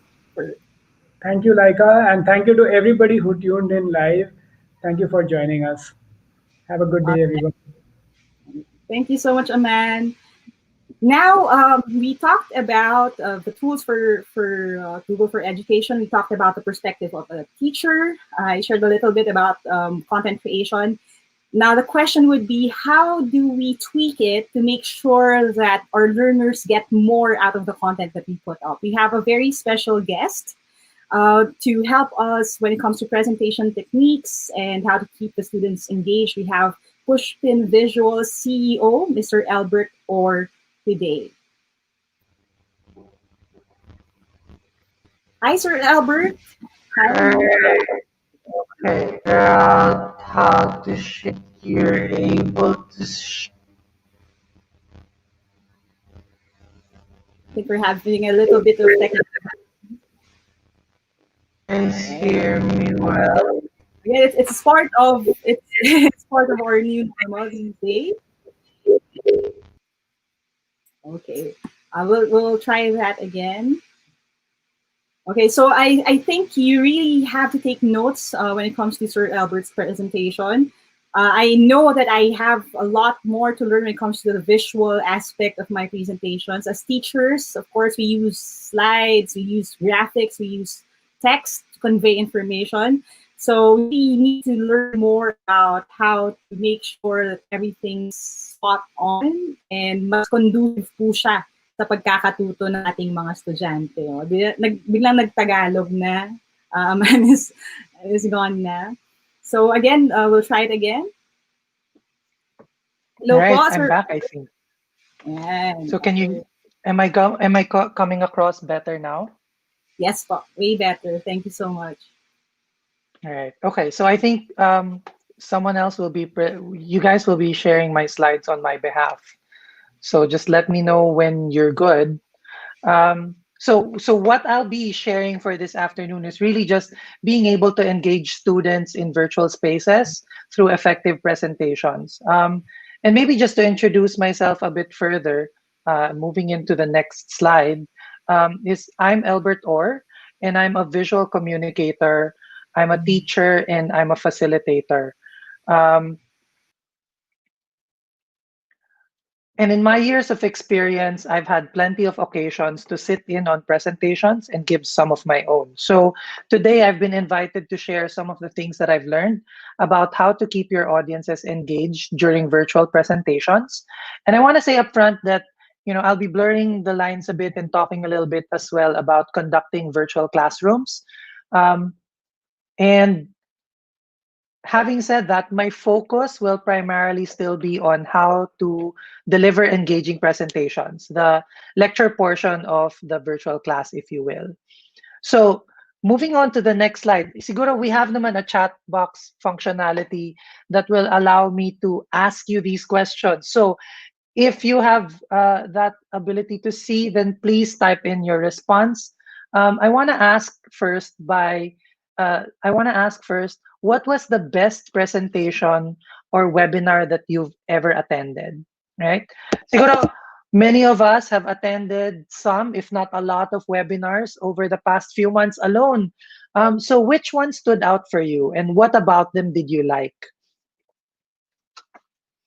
So I'll give you a few minutes to type up your responses on the chat, and let's see if there's any responses. I can tell you that for my part, one of the best webinars I've recently attended was this guy who gave a talk about climate change and how the coronavirus pandemic has impacted that. And what would normally have been a very technical topic, he was able to convey in a 5-minute presentation with just 10 slides. And nagets ko agad yung topic niya. And I realized that really delivering an effective presentation sometimes is not in the look and feel of the slides alone, but in how well you're able to tell the story so that your audience can understand it. Some of the responses here point out to the best webinar was also from GSuite for Education about differentiated instruction strategies. Some have pointed out the graphic used by the speaker. Thank you, Lorena. Minsan yung graphics make a difference din talaga. And then worst presentation was none so far. Dep EdTech Unit webinars. All right, thank you for that. And please continue to send in those sharings. So what was the best and what was the worst presentation? All right, so share those with us. I can see that based on your responses so far, what's clear is that you actually already have a sense, based on experience, what makes for an effective presentation, right? And it's not so much in how you convey it, or what it looks like, but it's really in the combination of all three. So next slide, please. I'd like to help you out by sharing this framework with you. When we present kasi, I like to believe that when we present, it's rarely just for your information only, right? Bihira yung FYI lang. I believe that when we present, our goal is really simple, and it's to help others see what we see so that we can change their skill set, upskill it. We can change their mind and help them make a decision, or we can change their beliefs, right? Bihira yung, wala, gusto ko lang mag-present para lang alam mo. It's usually because we want the audience to be changed in some way. And by showing them what we see and helping them see what we see, uh, let's show the previous slide again, please. Um, we're able to hopefully change the audience through the way we present. And it's hard enough to do this in person, but giving an effective presentation has its own challenges. You're just a small window on a screen competing with mga noisy neighbors, mga noisy toddlers. You're competing with 500 other browser tabs na naka-open dun sa audience member, nagmo-multitask sila. And then that's aside from whatever technical difficulties that we sometimes encounter, right? So this framework that I'm showing you, next slide, please, is by Jim Endicott, who's the author of the Presentation Survival Skills Guide. And according to him, the process of developing a presentation includes these three components: the delivery, the message, and the visuals. And para siyang three-legged stool daw, hindi siya makakatayo without the others. You really have to work on all three things at the same time. So you have to know how to craft a powerful message. You have to design visuals that support the message you're trying to convey. And you have to deliver it in an engaging way. And so over the next few slides, I'm going to share with you 2 tips for each of these 3. So 2 tips times 3, that's 6 tips that hopefully you can take away and will be super practical and useful in the way you make and prepare your next presentation. So on the next slide, first is you want to tune your message to the objectives. What do I mean by this? Like I said, we generally want to impact our audience in some way, whether it's to change their abilities, change their actions, or change their beliefs, right? So when you're preparing your presentation, try to resist the automatic first instinct that many of us would have, which is, uy, kailangan mo raw mag-present bukas. Huh? Ano sasabihin ko? Right? Rather than think, what do I want to say? Try to ask yourself, what do I want to achieve? Even if they forget everything else about the presentation, and hopefully in my case, you forget that at the start of my presentation, nagka-hiccups kami with the connection and whatever technical issues we had, and what do you remember and what do you take away from it? So forget everything else about the presentation. What's the one thing that you want them to take away? And hopefully that's clear to you as the presenter. Because, sure, you work on the slides, you work on the script, you work on your story and your narrative and the way you deliver it. But if your objective as a presenter is to make the audience memorize everything that you said, then the presentation is not the right format for it. That's what pre-reading is for. That's what handouts are for. That's what quizzes and drills are for. But the objective of the presentation is never just memorization, right? So be clear what you want to achieve and structure your message accordingly. With that in mind, next slide, please. The second thing that I want to share with you is that when you're preparing your presentation, follow a clear horizontal and vertical logic. What do I mean by this?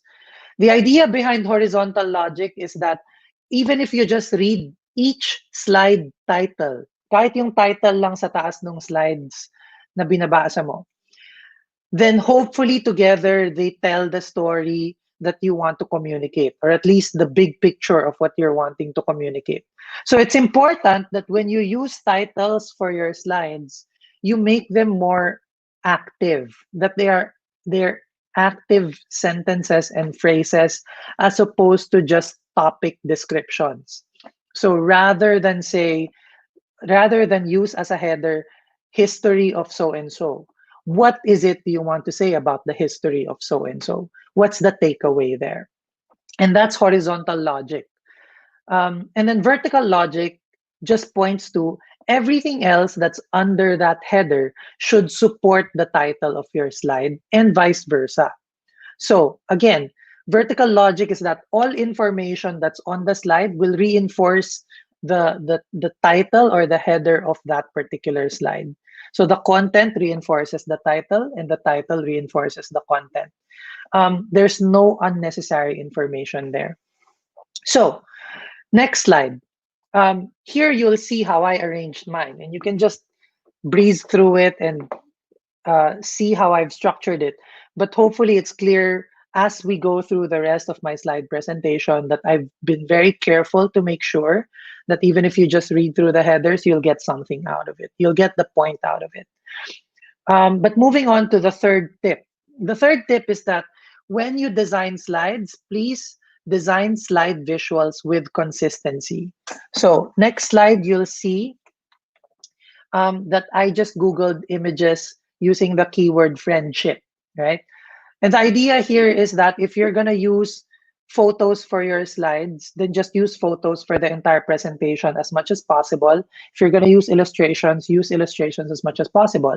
Because even here on the example that you're seeing on screen, even the same concept can be portrayed in many different ways. You can convey different tones and moods and personality based on the image that you selected.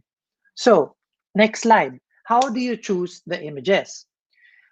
Knowing that visuals can convey a wide range of personality and tone and mood, go back one slide, please. You'll get to see that depending on the qualities, like the line work, the colors, the detail, there are others, but these are the three main ones. The closer you are to one end, the more casual and informal the illustrations or photos come across. Thicker strokes, primary colors, simple details, right? And on the other end of the spectrum, the thinner the strokes, the more complex the colors are chosen, and the more detailed there are in the illustration, the more sophisticated and formal they can come across. Having said that, when you're in doubt, and let's show the next slide, please. Even when you arrange the slides, can help audiences follow along more easily. So these are the slides that I use, and each slide design that I use helps to signal a specific intent. So a section divider so that you know if that's a major tip that I'm sharing, a quote page so that you know if that's a key message that I want to convey, and so on and so forth. When in doubt, I want to share with you these tools. So on the next slide, feel free to screen cap that. Slides Go will give you nicely designed slide templates for your presentations. Flat Icon will provide you with free icons to help you visualize concepts that you want to explain. And then the rest are repositories that are searchable. These are like nice illustrations and photos that you can use for your visual slides, all right? And as an added tool for you, in the next slide, you'll see that you can actually also use Google Images to help you find the perfect picture to support your presentation. So pag kinlik nyo yung image, there is a button at the bottom of the search bar called Tools. And then clicking on Tools, I think you can click on the next slide. Ayan. So if you click on that button na Tools, you can actually select your photos para ma-screen niya kung anong size kailangan mo, anong color yung hinahanap mo, like if it's predominantly blue or predominantly red, if you want to search for photos or illustrations, and so on and so forth. So those are some helpful tools, hopefully. Now, next tip I want to share with you is that when you use naman text, then always be concise. So maraming tips kayong mahanap online. So they're flashing it one by one on the screen. All the different guidelines for how many words you need to put on a slide. See, rule of 4x5 just says na 4 bullet points of 5 words each. Rule of 33 says you shouldn't have more than 33 words per slide. Si Seth Godin, medyo extreme siya. Sabi niya per slide, dapat may 6 words lang. The 6x6 rule says na every slide should have 6 bullets max, 6 words per bullet. And then 15-word rule is 15 words per slide, that's it. Right? In short, maraming rules, pero alin yung susundan mo, right? I think the principle lang naman there is that there's no single hard and fast rule. The basic idea lang naman is that too many words can make the audience more readers rather than listeners. So babasahin na lang nila yung slides mo kaysa yung pakinggan ka. And of course, the more words you put in one slide, the smaller the type needs to be, making reading the slide increasingly difficult.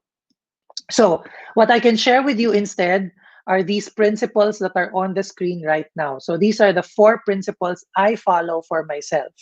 The first is that you are your presentation, not the slides. So ikaw ang mas mahalaga, not the slides. So the focus should be on you, not on the slides. So inuulit-ulit ko lagi sa sarili yan. Which means when I'm preparing the slides, I try to trim. So, don't say 100 words what you can say with 10. Lagi kong pinipilit and nire-re-edit, pinapaikli ko siya hanggang sa abot ng makakaya. So, what's the least amount of words I can put on the slide? I also like to tease. And by tease, I mean na if the slides make sense without you, yung pwede nilang basahin yung buong slide presentation tas hindi ka na kailangan pakinggan, then you might want to revisit your slides because your slides should just support you, not replace you. The third is if you're reading your slides like a script, then that's a handout. That's not a slide. So make sure that you're also giving yourself the space to talk through your presentation so that you're not just reading, you're having a dialogue or you're actually talking to your audience and addressing them. And then finally, test the presentation out on someone else, someone who hopefully can give you helpful feedback on the presentation that you're preparing. And those are the 4 rules that I like to follow for myself. Now, the next tip, and this is about delivery naman, is first adapt to the technology. So when you're trying to make a presentation, there's 4 things that you want to keep track of. There's video, lighting, audio, and space. And I'm sure you guys can have or can share some of your own tips for how to manage these 4 things. But very briefly, what do I mean by this? When it comes to video, position the camera so that your eye level, sorry, previous slide, please.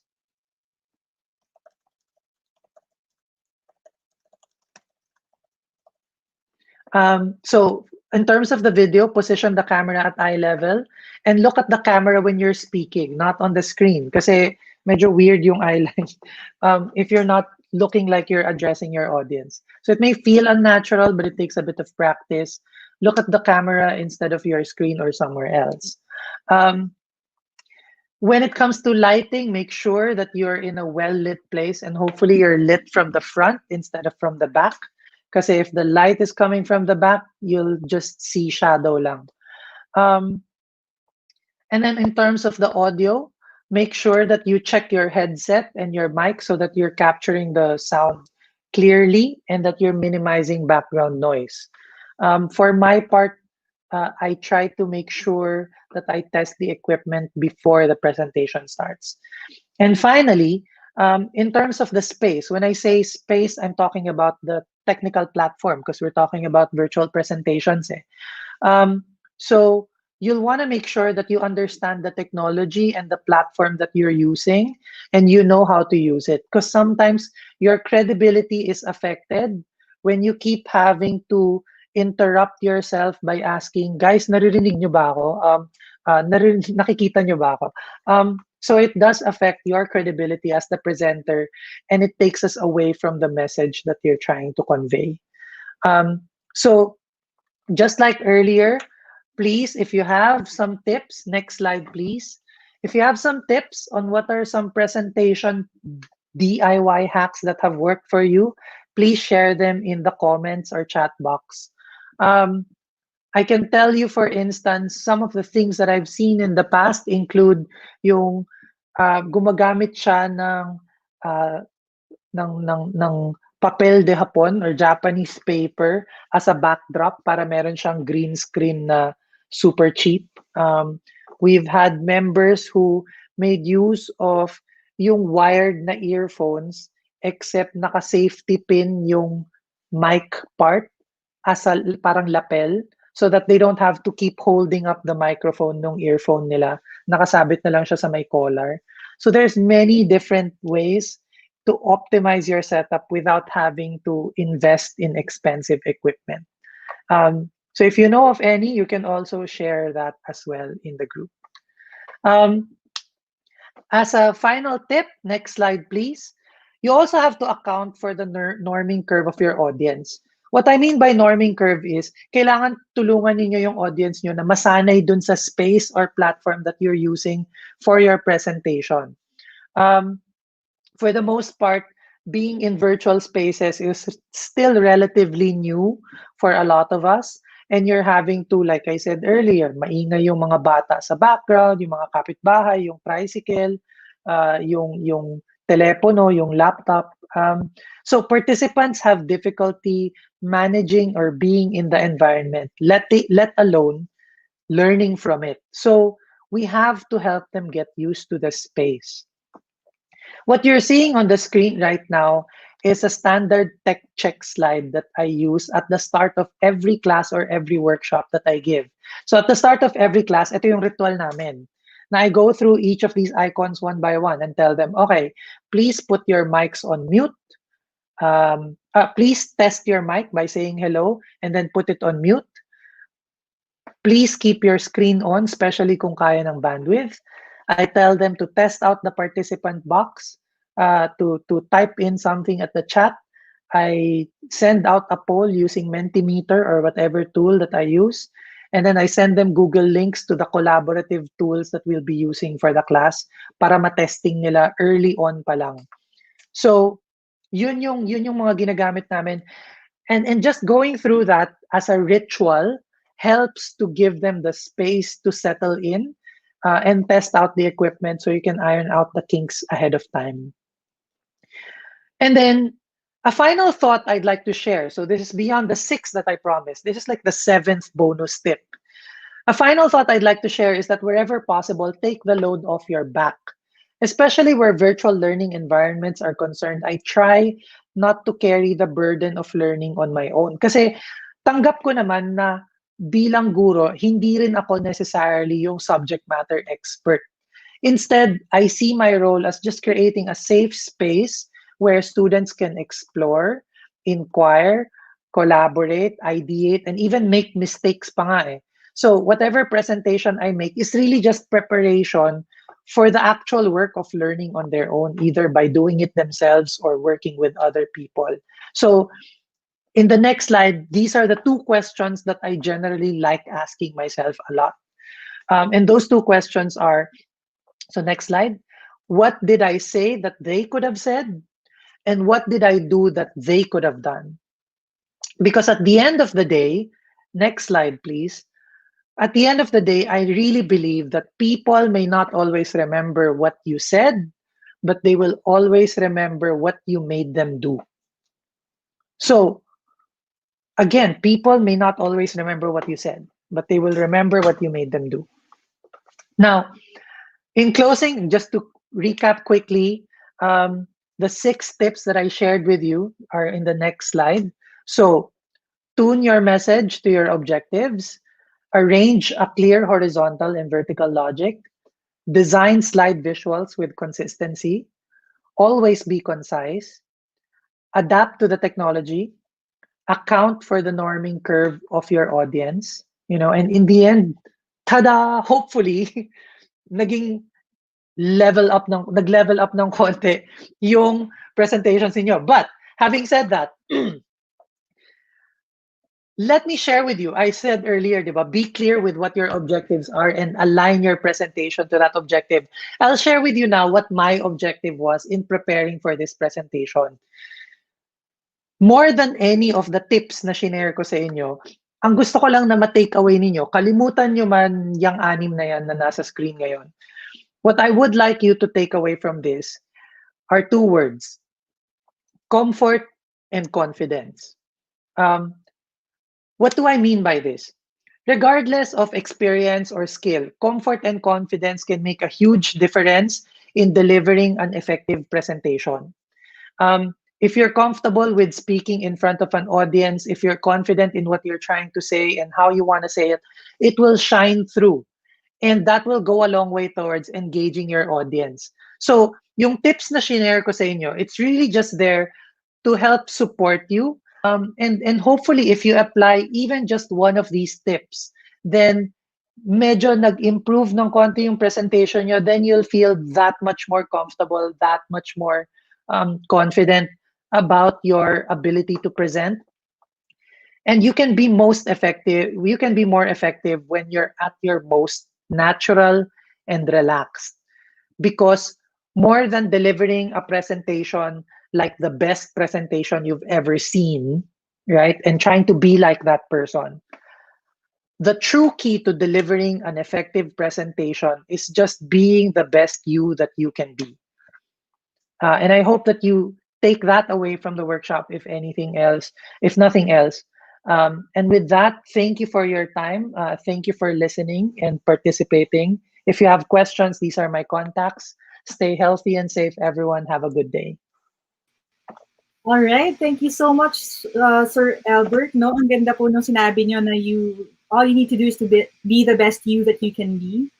Sa mga educational content creators, minsan talaga po, speaking from experience, may pressure to be like someone that you look up to. Pero when it comes to presentation, you really have to know kung sino ka and then express that sa mga viewers natin para authentic ang experience. Any questions po sa ating mga educators na nandyan ngayon? Right. Ang ganda nung sinabi rin ni Sir Albert, no, siya po ay visual communicator. At sa panahon ngayon na ang mga students at learners natin ay nasa screen, mas importante siya more than ever before. Kaya kailangan po talaga natin i-hone yung ating mga skills when it comes to presentation. Ito po, magandang question. How long is too long, Sir Albert? Kailan daw po dapat limit ang presentation time? I would say, thank you, Martin. That's a good question. No? I would say it really depends on who your audience is, right? A large part of what would make a presentation effective as well is knowing who your audience is and what the context of that is. I think because now we're in a virtual environment, we try to keep things as brief as possible because we know that at any time, maubusan ako ng data, ma-disconnect ako kasi umuulan, and then yung mga bata naghihingi na ng attention ko. So we try to keep it as brief as possible. But I would say there's no hard and fast rule because at the end of the day, a presentation that manages to keep the audience engaged is because the presenter came in prepared, confident, and you know the message that you need to convey to keep it relevant for your audience, right? So it's those three things that I shared earlier, the elements of the presentation, right? The message, the visuals, the delivery, but also the missing component there is the audience. Nakilala mo sino yung kausap mo. And I think as educators, that's one thing that I wanted to siguro revisit based rin on what you said earlier, Laika, na sometimes the challenge now that we're moving to a digital space is that we're pressured to learn all these fancy new tools. But whether it's for presentation or even just for engaging our audiences, a lot of it is really still going to boil down to paano tayo nakikitungo dun sa kinakausap natin, right? You can already see some of it in the way we do our daily interactions na parang, if you think about the language we use, like, di ba? Alam natin kailan tayo dapat mag-straight English, alam natin kailan tayo magtatagalog, kailan tayo magtataglish. Kasi naturally, we already know how to adjust to who we're talking to. So I think it's just a matter of being more mindful and intentional about it when we're preparing our presentations so that we can maximize the attention span of our audiences. Does that help? Opo, nakakatulong. Totoo, hindi pa napag-usapan masyado po yun, no? So, medyo touch din ng onti ni Teacher Dorothy kanina. You have to know your learners din, what works for them. Importante ang feedback. Kahit na tayo ang teacher, dapat abangan din natin kung may mga comments sila. So, if you're a YouTube educational content creator, sa comment section, di ba, basahin din natin kung ano yung mga ipapayo po nila. So, any other questions po? I saw one a little earlier po. Yan, ito. Sabi niya po, aside from Google Slides daw po, ano pang apps or tools ang pwede niyong i-recommend for class presentation or discussion? I'll share with you two things that have helped me. The first is I actually use Google Jamboard a lot. Because sometimes, and I'm sure you've experienced this, like yung minsan ayaw mo yung nakukulong yung lecture mo or yung discussion mo dun sa slides, right? Yes. So at least with Jamboard, I can just write stuff down on the board, or meron lang akong hinahandang post-its. Lately, what I'm doing with the workshops, which is why I don't use Google Slides minsan. Google Slides kasi is very linear eh. So sometimes what I would do is I would use Google Jamboard. I would put 5 or 6 post-its on it representing the topic I want to talk about. And then just to make it more engaging for the participants and the students, hinahayaan ko sila pumili, okay, ito yung 6 things na gusto ko pag-usapan, ano yung gusto nyong simulan? And then nagiging non-linear yung discussion, nasusundan ko ano yung interest nila. It's a different way of presenting a lecture, but I think it's also a bit more engaging in that way, kasi we're asking them to be active participants. Yes.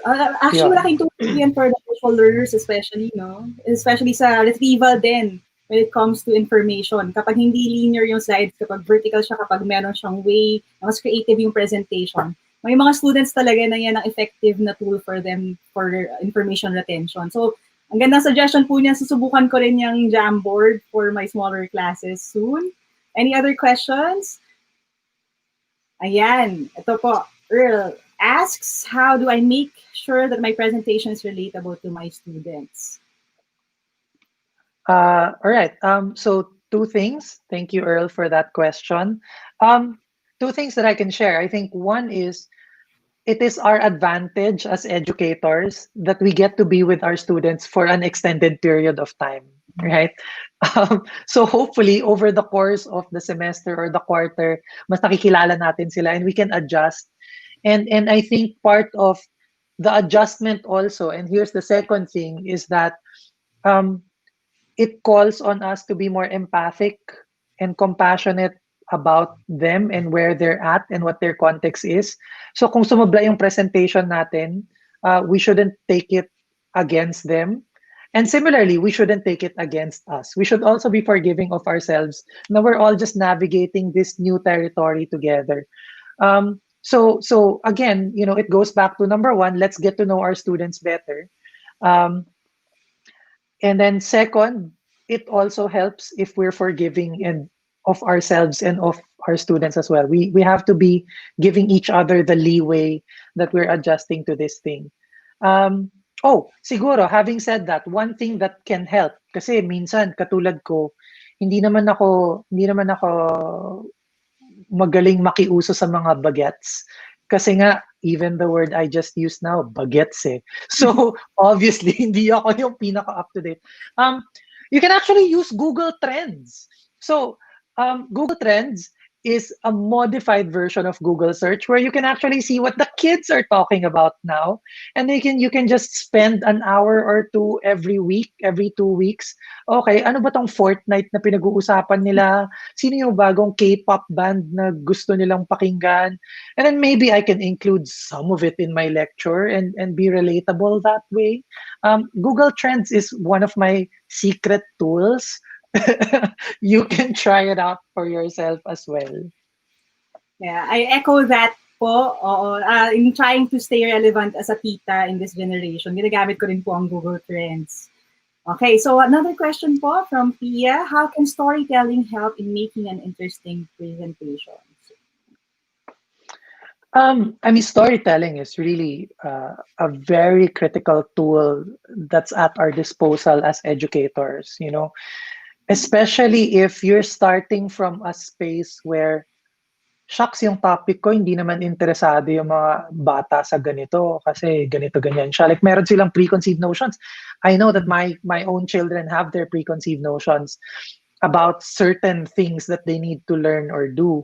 But whenever I frame it in the form of a narrative, particularly if yung starting point ng narrative ko is always ano yung niraranasan ng mga bata at that particular moment in time, and then connecting their interests, their experiences with the topic I want to teach, then that would go a long way towards keeping them engaged.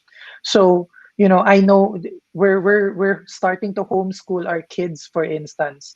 So I can tell you right now that even though I'm trying to get them to learn math and science, ang dami kong dinosaur drawings bigla sa bahay. Kasi yun lang yung gusto ng anak ko. So marami akong dinosaur science, dinosaur math, ilang brontosaurus, ang ganito, ganyan. I mean, that's, you have to start with where their interests are. And stories can be a powerful way of bridging nasaan sila and saan mo sila gustong dalhin. Yeah. Opo, totoo rin, no? Sa psych side din, no? Kapag, yun yung drawing joke din yan for psych majors. Kapag chismis ang information, so dali ang retention. So kapag story po siya, nasa story form, instead of a set of bullet points that you have to memorize, mas madali nating matatandaan at marirecall kapag time na for assessment. Thank you so much for your time, Sir Albert. Personal question, I hope you give me the chance, no? When it comes to colors naman po, kasi may nakita rin akong teacher kanina who was asking the question. Paano naman po yung background colors, yung color matching? Baka po may quick hack lang kayo for us on what to choose. Right. So coolors.co, so coolors.co, is a website where you can just enter a mood that you want and then it'll suggest color palettes for you. Wow.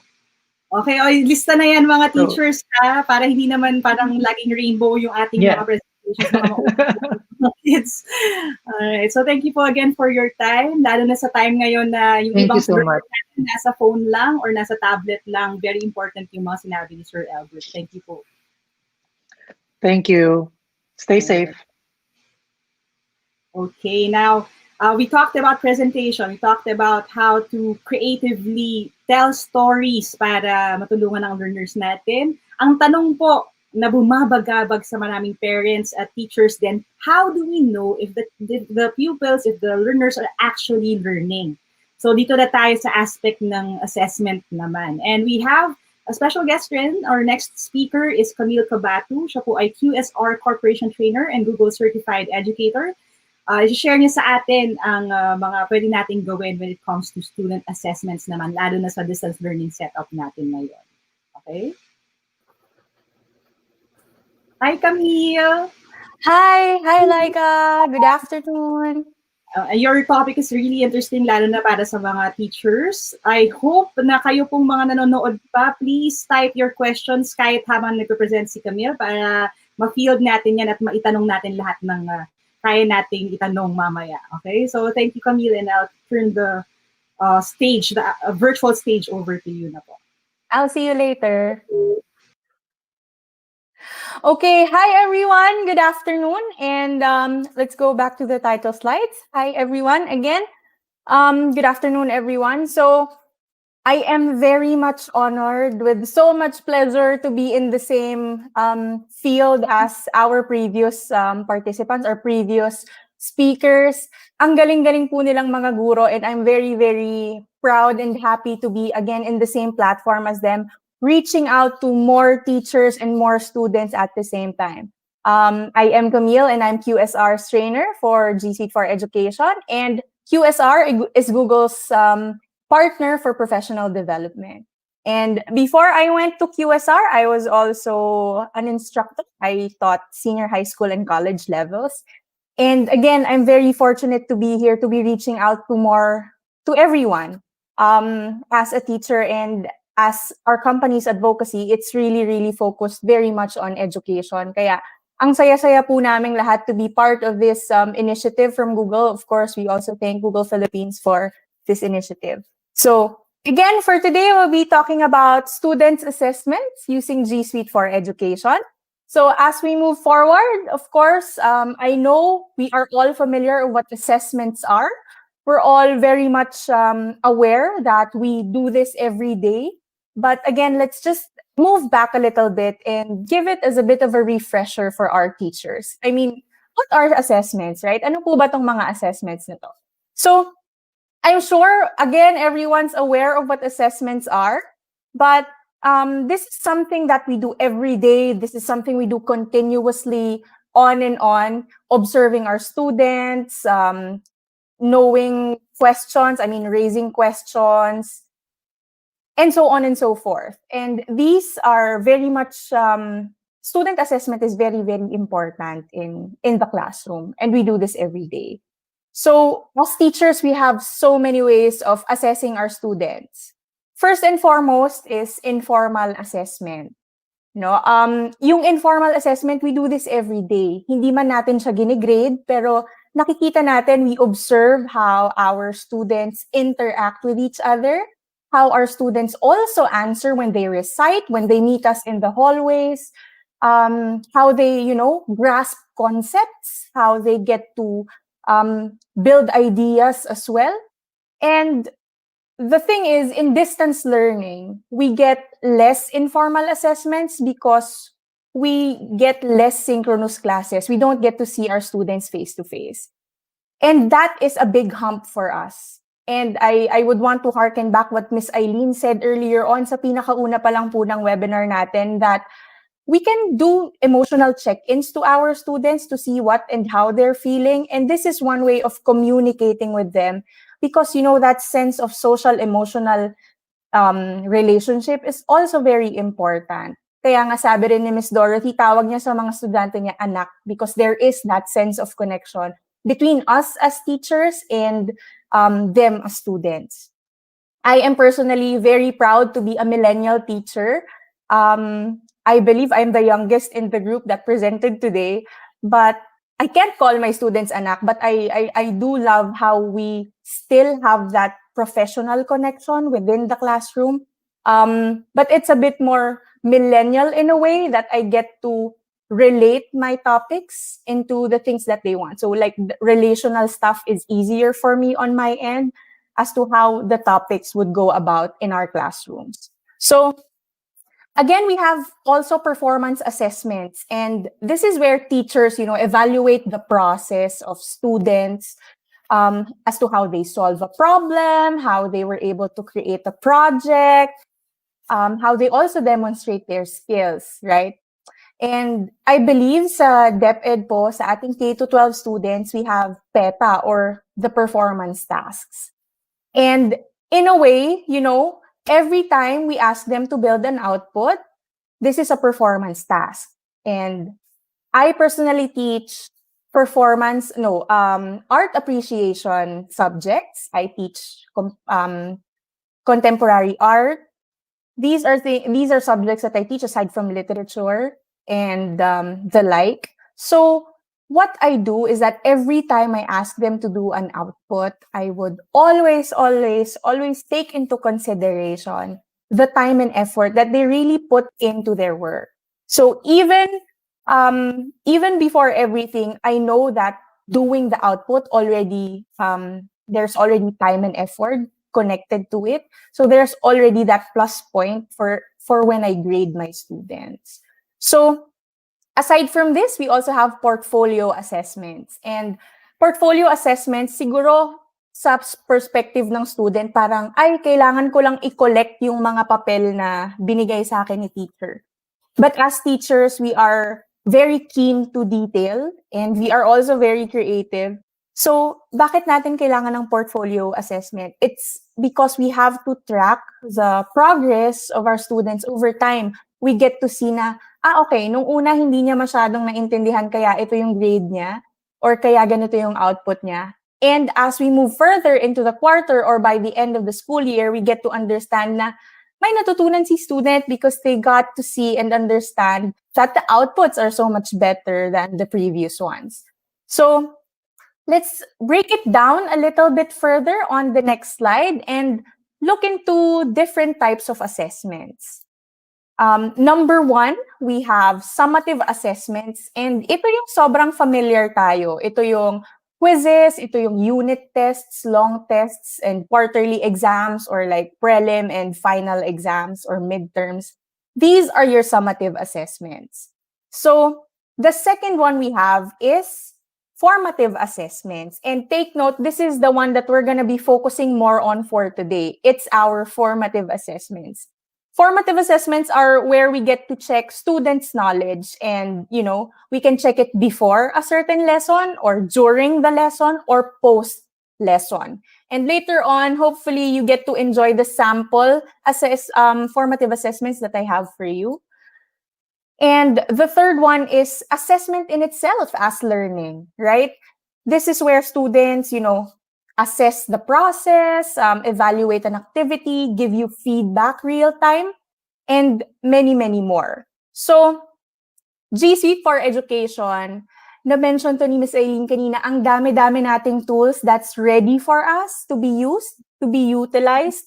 But today, we're going to be focusing on one tool, and that tool is going to be Google Forms, okay? And we're gonna be focusing again on formative assessments.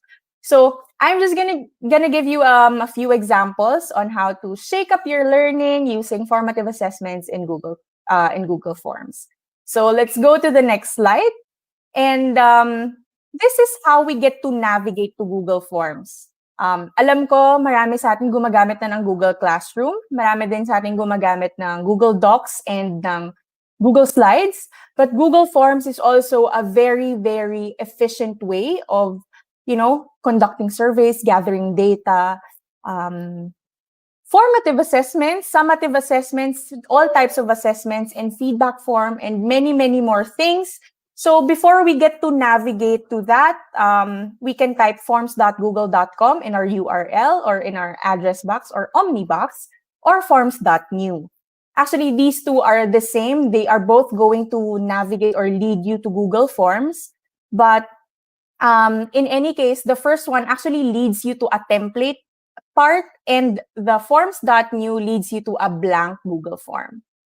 So going into the next slide, we have a template sample. These are, this is what it looks like if you go to forms.google.com. You get to have that several templates that you can use in order to, at least have a starting point already when it comes to Google Forms. So again, this is your template part. And now we move on to the next slide, wherein we're going to hopefully you get to use these sample formative assessments in your future classes for for the next school year, no? Alam ko na move ng October 5 yung classes natin. So we still have enough time, I believe, to explore on Google Forms, explore on other tools that we can use for us to have a better distance learning experience. And I know a lot of the kids nowadays are getting bored easily with being monotonous. So bigyan natin sila ng maraming iba-ibang assessments at that. And this is my goal for today's webinar. So first and foremost, we have 3, 2, 1. You can use Google Forms and, just type in, ask their name, ask their section. You can use the same Google form and just filter it so that you get to see pa yung sumagot nito. So for section A, for example, when you ask 3, 2, 1, there are just 3 things that they have to type in the Google form, aside from their personal details, of course. Number 1, for 3, you have what? 3 things that you learned from today's lesson. This could be a post-lesson activity. So after discussing, after, doing some active learning while you're online, you can ask them in the Google form, to type in 3 things that they've learned from that lesson, 2 inquiries from that lesson, which is connected to the lesson. Again, probably some concepts that they want clarified and other things. And 1 question about the lesson. When we say question, it could be in connection to something else. It could be in connection to the previous lesson and many more things. So that's 3, 2, 1. Okay. Now we move on to the next one. We have agree or disagree. When I was in high school, I remember my teachers always telling us, do you agree or do you disagree, and why? It's always the question that's given to our class. That's why there's always this sense of debate within the classroom. And when when we say debate, it's not necessarily a bad thing. It's actually a good thing because it triggers creativity and critical thinking to our students. So it's very easy. We have to just type in a statement. For example, how do you feel about the following statements? And then you type in the statement and then ask them why they agree or why they disagree. You can use this as a pre-class activity. And you know what? It just, triggers so much ideas and so much concepts within the minds of our students. And you just give it out to them and you can talk about it during synchronous classes. I mean, there could be many different concepts that you've shown or that you've posted, and then you just ask them why they agree or disagree. And again, very good starting point or jumping point to start the class. And again, this is some load off on you because it's really your students already talking. It's active learning on their part. And maybe just to remind everyone that this is what the students want nowadays. They really want to be engaged and they really want to also help make change. So while we are in class and while we are, conducting synchronous classes, let's make them feel that. Let's make them feel that their opinions matter. Let's make them talk instead of us just, lecturing the time away. So next one, for the next slide, we have analogies, right? For analogies, we compare, we relate one thing to another. So we can just type what? The concept being covered is like blank because blank. I personally believe in learning with through associations. No, nasabi kanina ni Laika na pag chismis, ang dali nating maalala. In the same manner as if we always associate something to another thing, there's much more probability that we get to remember this twice as much. So, if the concept is like something that's close to them, mas maaalala nila yung konsepto na yon. At bakit? For example, a certain date or like birthday ni Rizal, for example. Mahirap maalala ang dates, pero kung may kapareho siya ng birthday na kakilala mo, mas madaling maaalala yun ng mga students natin. At hindi nila maaalala yung birthday ni Rizal, pero maaalala nila na, kapareho ng birthday ni Blank ang birthday ni Rizal. So, again, it's just something quirky and easy for them to associate one thing to another that would help them, remember more things. So, next one would be background knowledge. So, background knowledge is, as the word states, it's background knowledge. And on the next slide, we get to see how they can scale their background knowledge, right? So, this again is a pre-class activity. You can, you can ask them on the scale of 1 to 5, with 1 as the least number and 5 is the most, how much background knowledge do you have on today's topic? So you ask them that. Siguro for today, ma'am, baka mga 3 lang, mid lang. And you ask them also to recall. Please recall what you already know about today's topic. If they say that if they recall about the topic because the topic is evaporation, for example, and they recall about that topic because they have evaporated milk at home or something, right? So but these concepts are the same, right? Evaporation and the evaporated milk, because you remove the water from the milk. So anyway, that's the point, no? They get to tell you how much they know about the topic already, and then you ask them to recall about what they know about the topic. So that is your background knowledge. Next one is our burning question.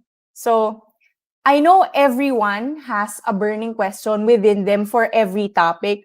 Maybe not every day for every lesson, but there's always that one thing. It could probably be my question earlier on. Ma'am, paano po ba naging connected yung evaporated milk sa evaporation? Again, it could be silly, but then again, that's a great jumping point, and then you really get to understand, no, na ang kulit ng creativity nitong student na to, ang galing. Kasi na-associate na nila agad. And even if you feel like it's a silly question, it's still a burning question from their end. It's something that they really, really want to ask.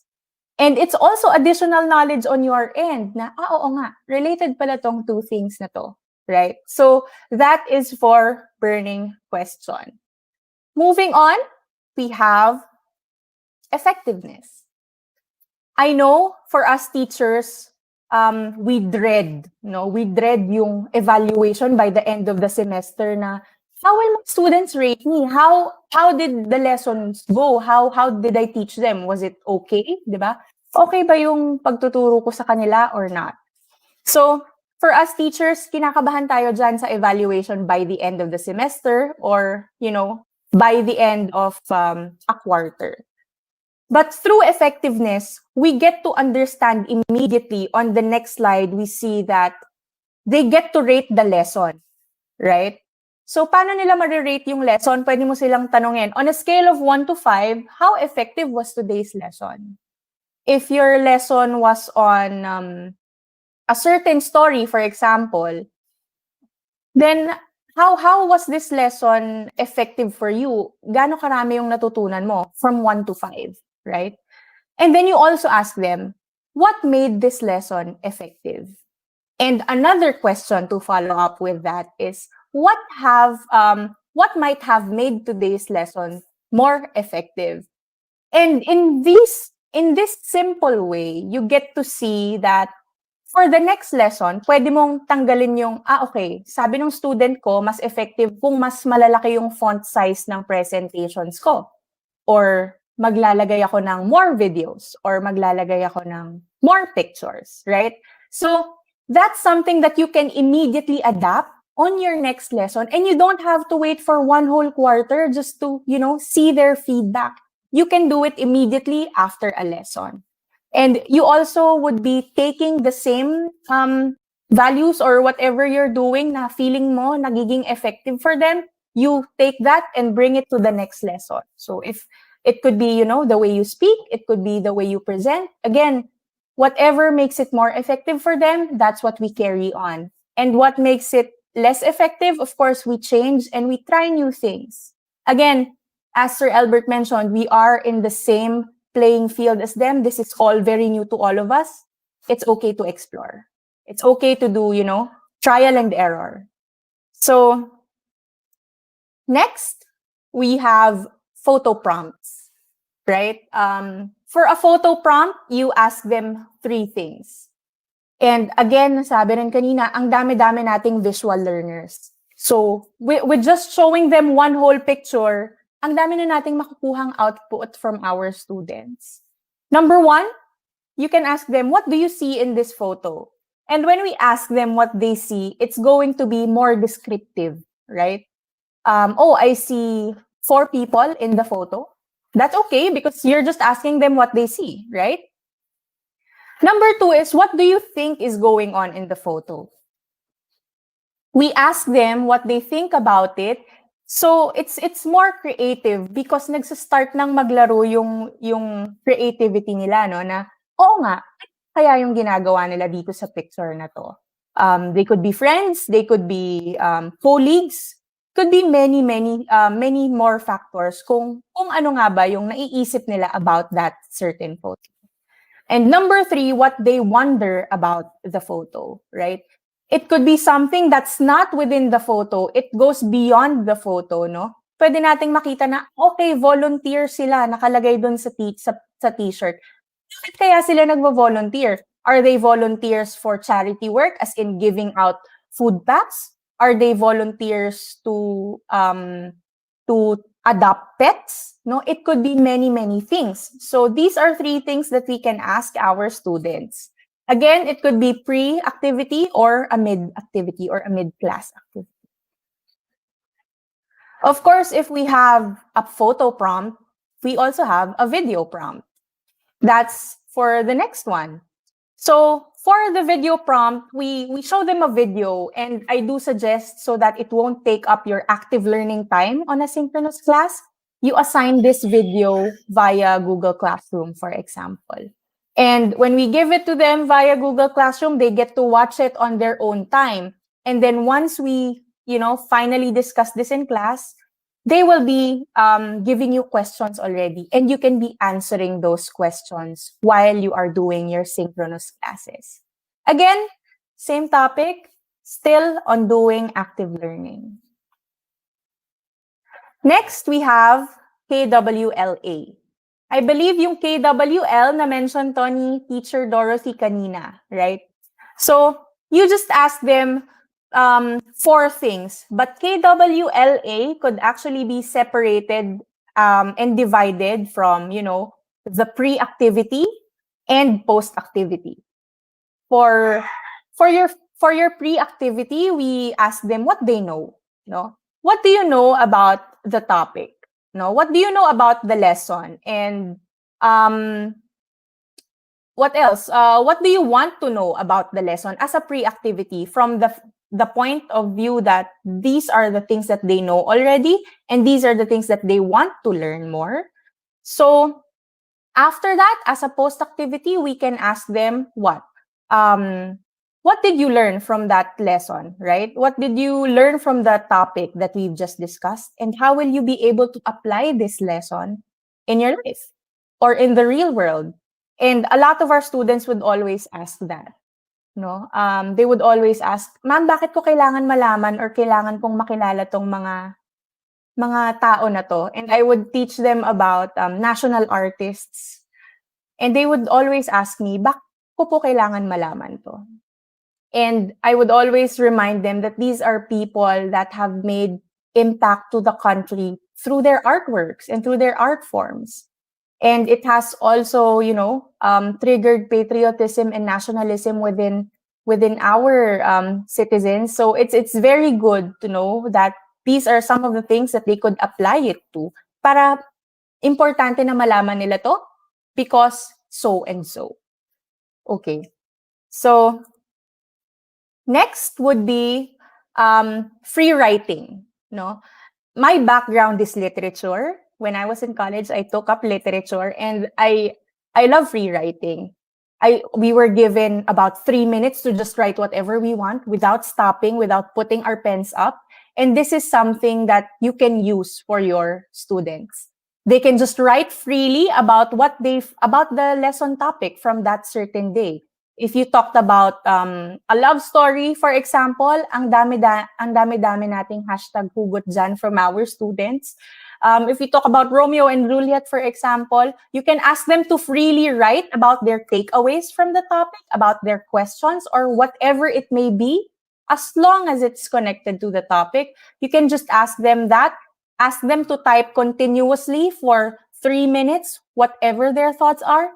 That's going to be a very, very fruitful activity for your students.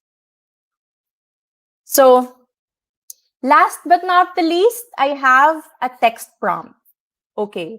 So, after reading the statement, for example, what are your questions? It could be a quote. It could be a quotation from a very famous person. It could be something from that certain concept that you took up. It could be fake news, and it could be, it could be a text prompt, and then you can find out their thoughts on those texts and about those news or statements. So those are some of the things that you could hopefully use for the coming school year for your formative assessments. Let's remember that it's not just summative assessments that we get to use in order to help, evaluate our students. I know a lot of us are worried about our students cheating on summative assessments. And let me tell you this. If they have to create something, they won't have to cheat or search Google for the answer. You ask them to create because when they create, these thoughts are uniquely theirs. It's not something that you necessarily find online. Okay? So their thoughts, they have concepts in their mind that you want to guide them, that they want you to guide them to. You can just ask them freely what these thoughts are. And again, as students and as teachers, it is also our duty to guide our students. Again, thank you everyone for having me here. For my last slide, of course, I'd want you all to I want to thank everyone. And if you do have questions, it's very important to, if you have questions on G Suite for Education and QSR as a Google for Education partner, we could assist you. You can email us at education@qsr.com.ph. We are also very active on social media. We have Q Software Research for Facebook, Q at QSR Corp on Twitter. We also have a YouTube account, and you get to see my face again there. We also did the webinars last April with the GEG group. It's Q Software Research Official. And of course, we also have a website that's qsr.com.ph. So again, thank you everyone. I'm very, very glad to be seeing my fellow educators in this webinar. At ang dami-dami niyo po. So yeah, thank you. Thank you so much, Teacher Camille, sa iyong insights. Again, marami rin akong natutunan, and I'm sure everyone watching here, marami rin silang takeaway.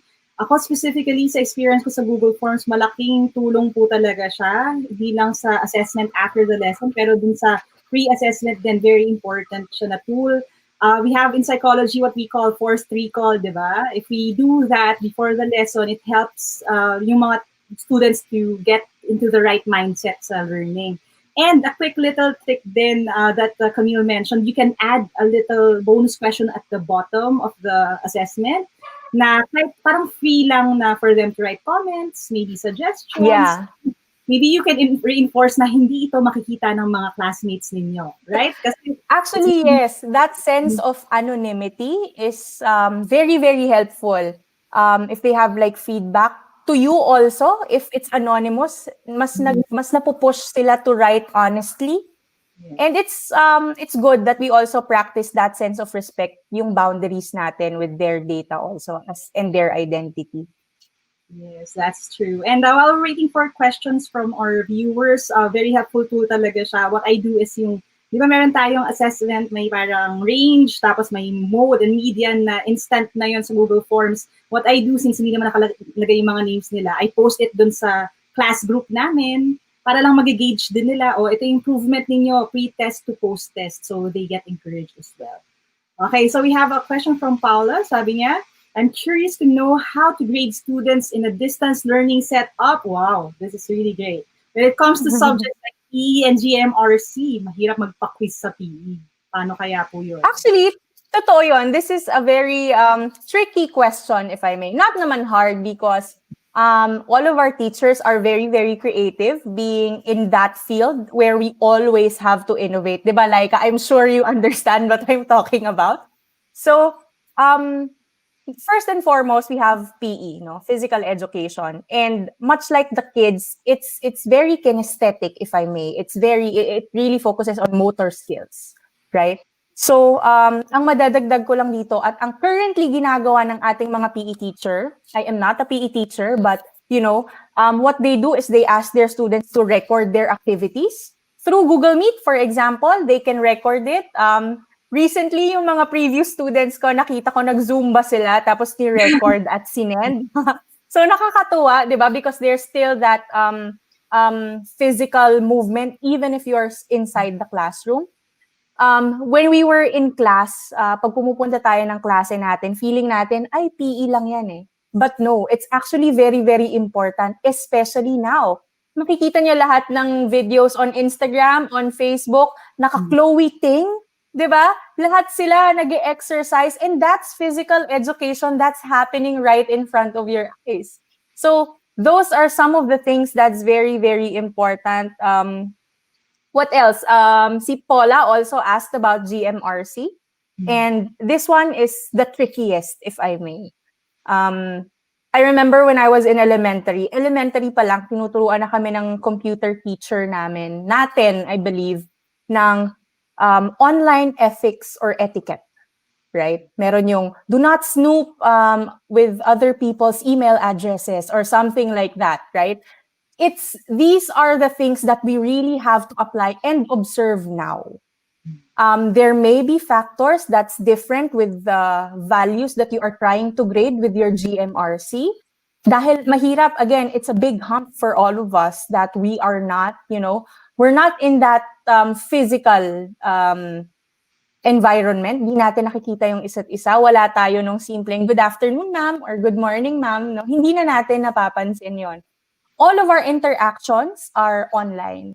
So, paano natin malalaman or paano natin mag-grade yung GMRC is how they speak through their emails, how they act in Google Classroom. Do they put unruly comments in the same manner as how they also act within the Google Meet, right? So again, it's really, yeah, we do not have that much informal, we don't have much informal assessment, but at least we still get to have those gauges as to how they treat us or how they respect us or how they communicate with each other with respect through the online platforms.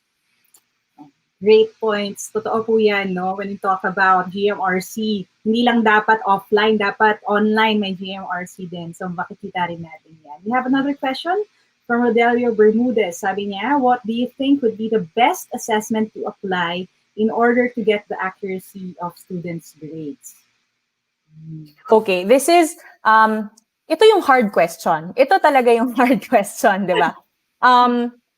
Again, first and foremost, I know siguro the end point of this question is that we're all worried about how our students would be cheating during exams and how our students would, how we are sure na sila yung sumagot at hindi yung parents nila or hindi yung kapatid nila or hindi yung kanilang someone or, that's the point. The best assessment, again, there is no best assessment, but it depends on what works for you and for your students. Again, we have to know our students, right? We also have to know the track that they're taking. For example, it's a STEM track. It's more objective, if I may, because I used to teach at this school with only that as the track. It's STEM track. So yung minds ng mga bata is more objective, and that's what they want to learn because they're gonna be taking a more scientific approach. They want to be doctors, they want to be engineers. These are the courses that they want to take. But on the other hand, we also have to look at the other part of the brain, which is gonna be the more creative part, wherein they also have to know how to write essays and all of these things. So for every subject, there is a different best assessment tool, if I may. If it's more objective, I believe Google Forms is good for you. You can automatically put the answer. There's automatically a grade that's gonna help you, check it out.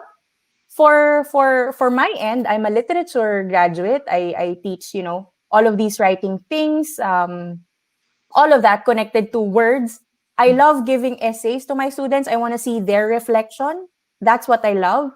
Google Forms also work for me for, those sort of things, yung mga formative assessments that I mentioned earlier on. You can also use Google Docs, for example, as an open playing field, just them asking their questions right away. Kung ayaw nyo na ng forms kasi ayaw nyo ng ang dami ko pang bubuksan, pupunta pa akong spreadsheet, just let them, have this open blank page, ask their questions right away, which you can answer anytime during the class. So again, it's really up to you and as to how it is going to be more effective for your students.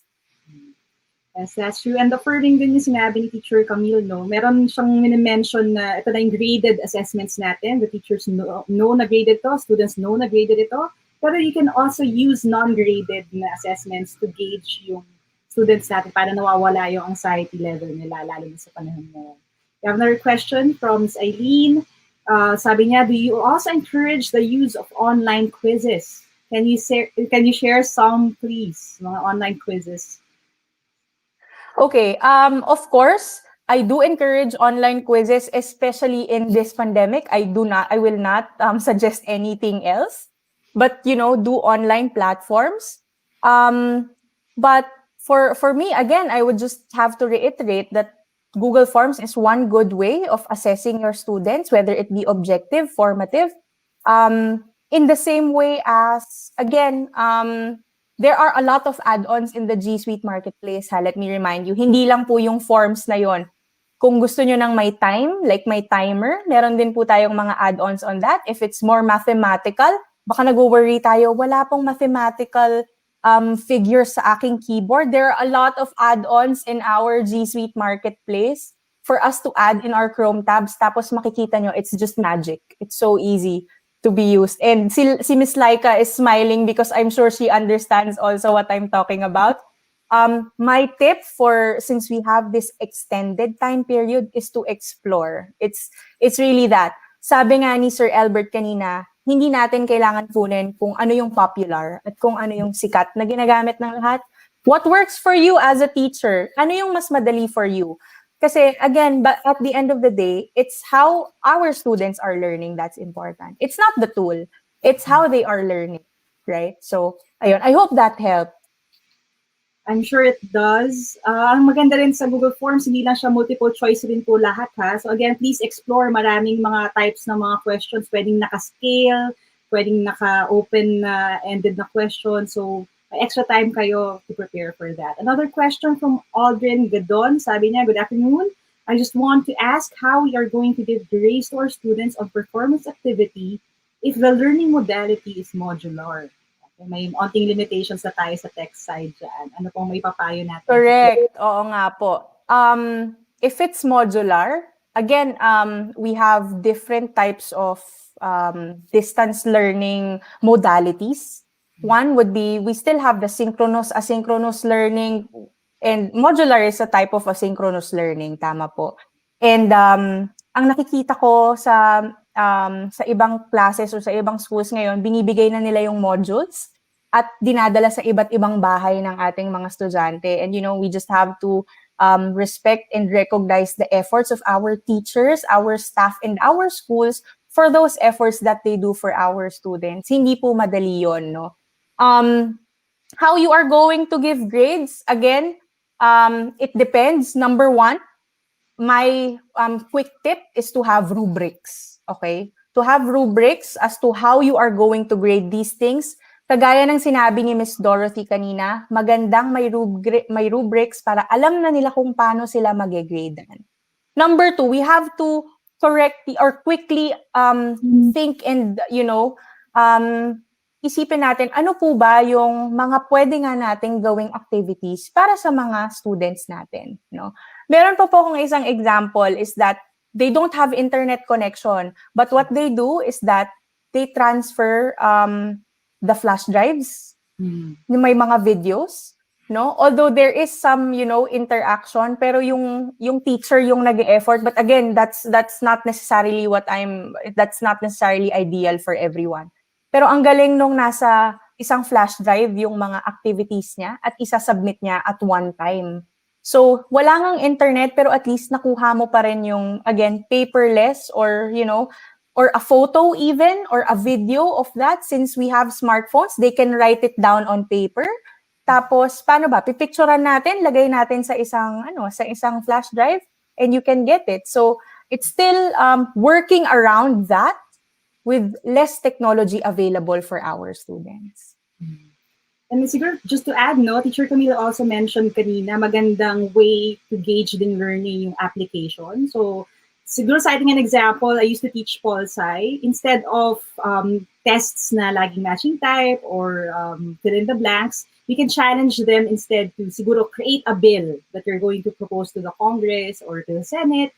Para instead of just yung mga traditional nga na ways of grading yung mga students natin, mapupush natin sila a little bit further. Lalo na kung modular kasi mapuforce sila na maghanap din ng other resources.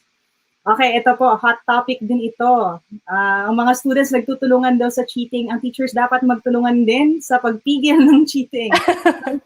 Sir Joel Malapira, how can we avoid cheating in online and modular method? Okay. Ito yung ayokong sagutin na tanong sa totoo lang, pero alam kong lalabas to. Diba? So it's something that I dread answering because one, obviously it's something that we're all fearful of. Na feeling natin wala naman silang natututunan kasi they can always Google it. Everything's Googleable, right? Lahat mag-Google mo. And especially for summative assessments, ganon siya. If it's a date, if it's a time, if it's, whoever, sino yung kapatid ni Rizal, sino yung pang-sampung, kung may 10 planets man or something, di ba? Magugugel mo siya. It's there. Information is very much available. Sir Joel, you cannot avoid cheating. If they want to do it, let me tell you, meron akong laptop ngayon, ginagamit ko pang quiz. Meron din akong cellphone. Meron pa akong isang cellphone dito. Pwede kong picturean yon para isend sa kaklase ko para masagutan niya yung quiz. Pwede ko ring kunin yung isa ko pang laptop at yung laptop ng kapatid ko at yung cellphone ng nanay ko. I mean, my point is, there's so many ways to do it if and when they want to do it, right? Our role as teachers is not really think about how to avoid cheating because remember, they are probably cheating the quiz kasi they want to pass. Kasi remember, baka may iba pa siyang problema at home. Gusto ko na pong tapusin tong klase na to kasi magsasaing na ako eh. Gusto na ng mom ko na magsaing ako. I know I'm probably going to something different and, something further. But that's why emotional check-ins are important. Na-mention to ni Miss Eileen kanina, it's very, very important.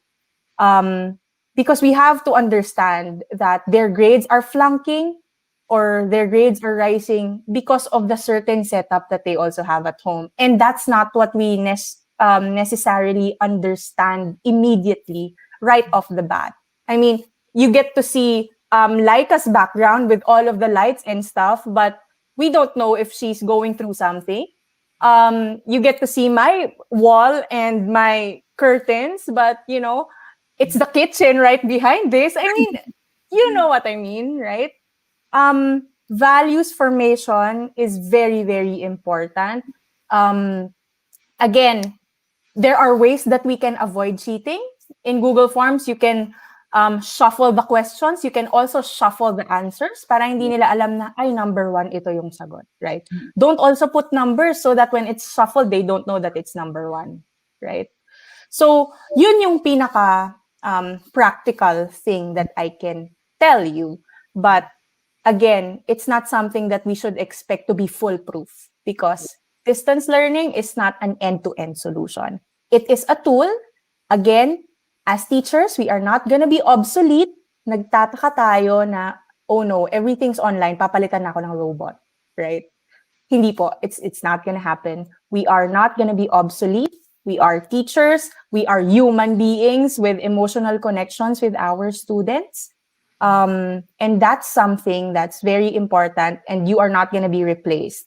One more thing, nasabi ko to kanina when it comes to assessments, allow them to create. Again, I say this from a perspective ng isang art teacher.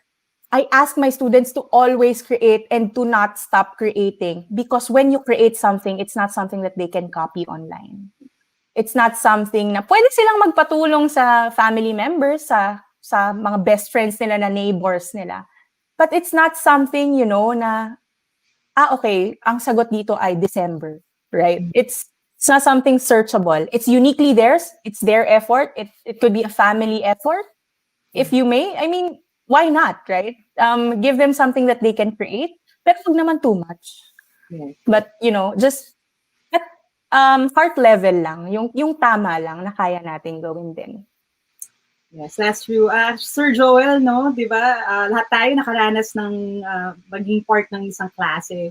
Ang mga students creative din sa pag-cheat. Dapat teachers creative din po tayo sa paghahanap ng ways to outwit them. Kasi hindi talaga, hindi nga siguro ideal, pero ito yung sitwasyon natin ngayon. And ang maganda, may mga tools din tayo to help measure din yung learning ng mga students outside of yung conventional na ways. Creative sila, dapat creative din tayo as teachers. At saka, real talk na rin po, noon pa naman, kahit nasa traditional classroom, nagagawa rin nila yan. So, pwede natin gawan yan ng paraan. Great questions from our teacher so far. And Camille, throughout the entire talk, nagko-call back ka rin sa mga earlier topics natin today. So, talagang busog na busog kami sa lahat ng mga narinig namin sa'yo. Maraming salamat for your time. Thank you, Laika. See you again soon. Alright. So, again, thank you po sa inyong lahat for joining us this afternoon. For those who are asking kung meron po tayong replay, ang maganda, again, with technology, you can watch everything from the start. If you're watching on YouTube right now, this will be available after the live stream naman. So, you can visit yung mga parts na gusto niyo siguro i-take down yung notes, ng slides, ng mga presenters natin. If you have any questions, nandito pa rin po ang mga helpful na teachers at educators from Google and QSR. They're responding sa comments. Sir Albert is also still there. So talagang kung may ma-take away tayo dito is the knowledge na hindi po kayo mag-isa. So sa mga teachers po natin dyan, I hope you feel mula kay Miss Eileen kanina hanggang sa dulo, hindi po kayo nag-iisa sa endeavor na ito to make sure na walang kid left behind. We are all working together para ma-maximize natin itong mga tools na ito na para sa inyo. So just going back dun sa mga natutunan natin, siguro first sabi ni Ms. Eileen, di ba, ang teaching has to happen everywhere and anytime din. So ang learning, ganun din po. And itong mga tools ng Google and GSuite for Education, these can be powerful tools for us, lalo na as educators, to see kung nag-work din yung ating ginagawa. So YouTube is also available as a platform for you. Nandito naman po kami, Dr. Peter, ako, and the other YouTube educators from all over the world. Yun po yung maganda. You have a library available to you kung gusto niyo ng onting help when it comes to the discussion, graphics, and stuff like that. You can access that. And of course, Creator Academy, kung gusto niyo rin po mag-start ng sarili yung channel or to put up yung inyong lessons online. Of course, Teacher Dorothy said a lot. Ang dami niya sinabi about how you can maximize itong tools that we have. Kasama na ang body language ng students. Di ba, kahit pala yung pagtingin nila off-screen, we can use that as a measurement sa kung anong klase ng learner sila. And then we can adapt yung ating mga tools na mag-fit sa kung ano yung klase ng learning style ng ating mga students. Of course, Sir Albert talked a lot about yung visual presentation natin. Ano ang mas magandang gawin, lalo na po considering na some of the students will be watching just from a phone screen or from a tablet screen. Make sure na kayo po ang nag-explain. Ang inyong presentation helps you present, pero hindi po siya mismo ang presentation. Yan po yung handouts. So, ibig sabihin nun, gawin po natin na helping tool din natin yung presentation natin. Make sure na natutweak po natin yan din, depende sa needs ng ating mga learners. And of course, Camille explained yung mga ibang alternative forms din ng assessment. Hindi po tayo nakakahon sa conventional na matching type, fill in the blanks, yung mga dating mga tools natin. Of course, they are effective to a certain extent. Pero if you want to kahit paano encourage or discourage cheating, you can challenge your students to create instead of just answering mga canned na mga questions din. So, salamat for joining us ngayon.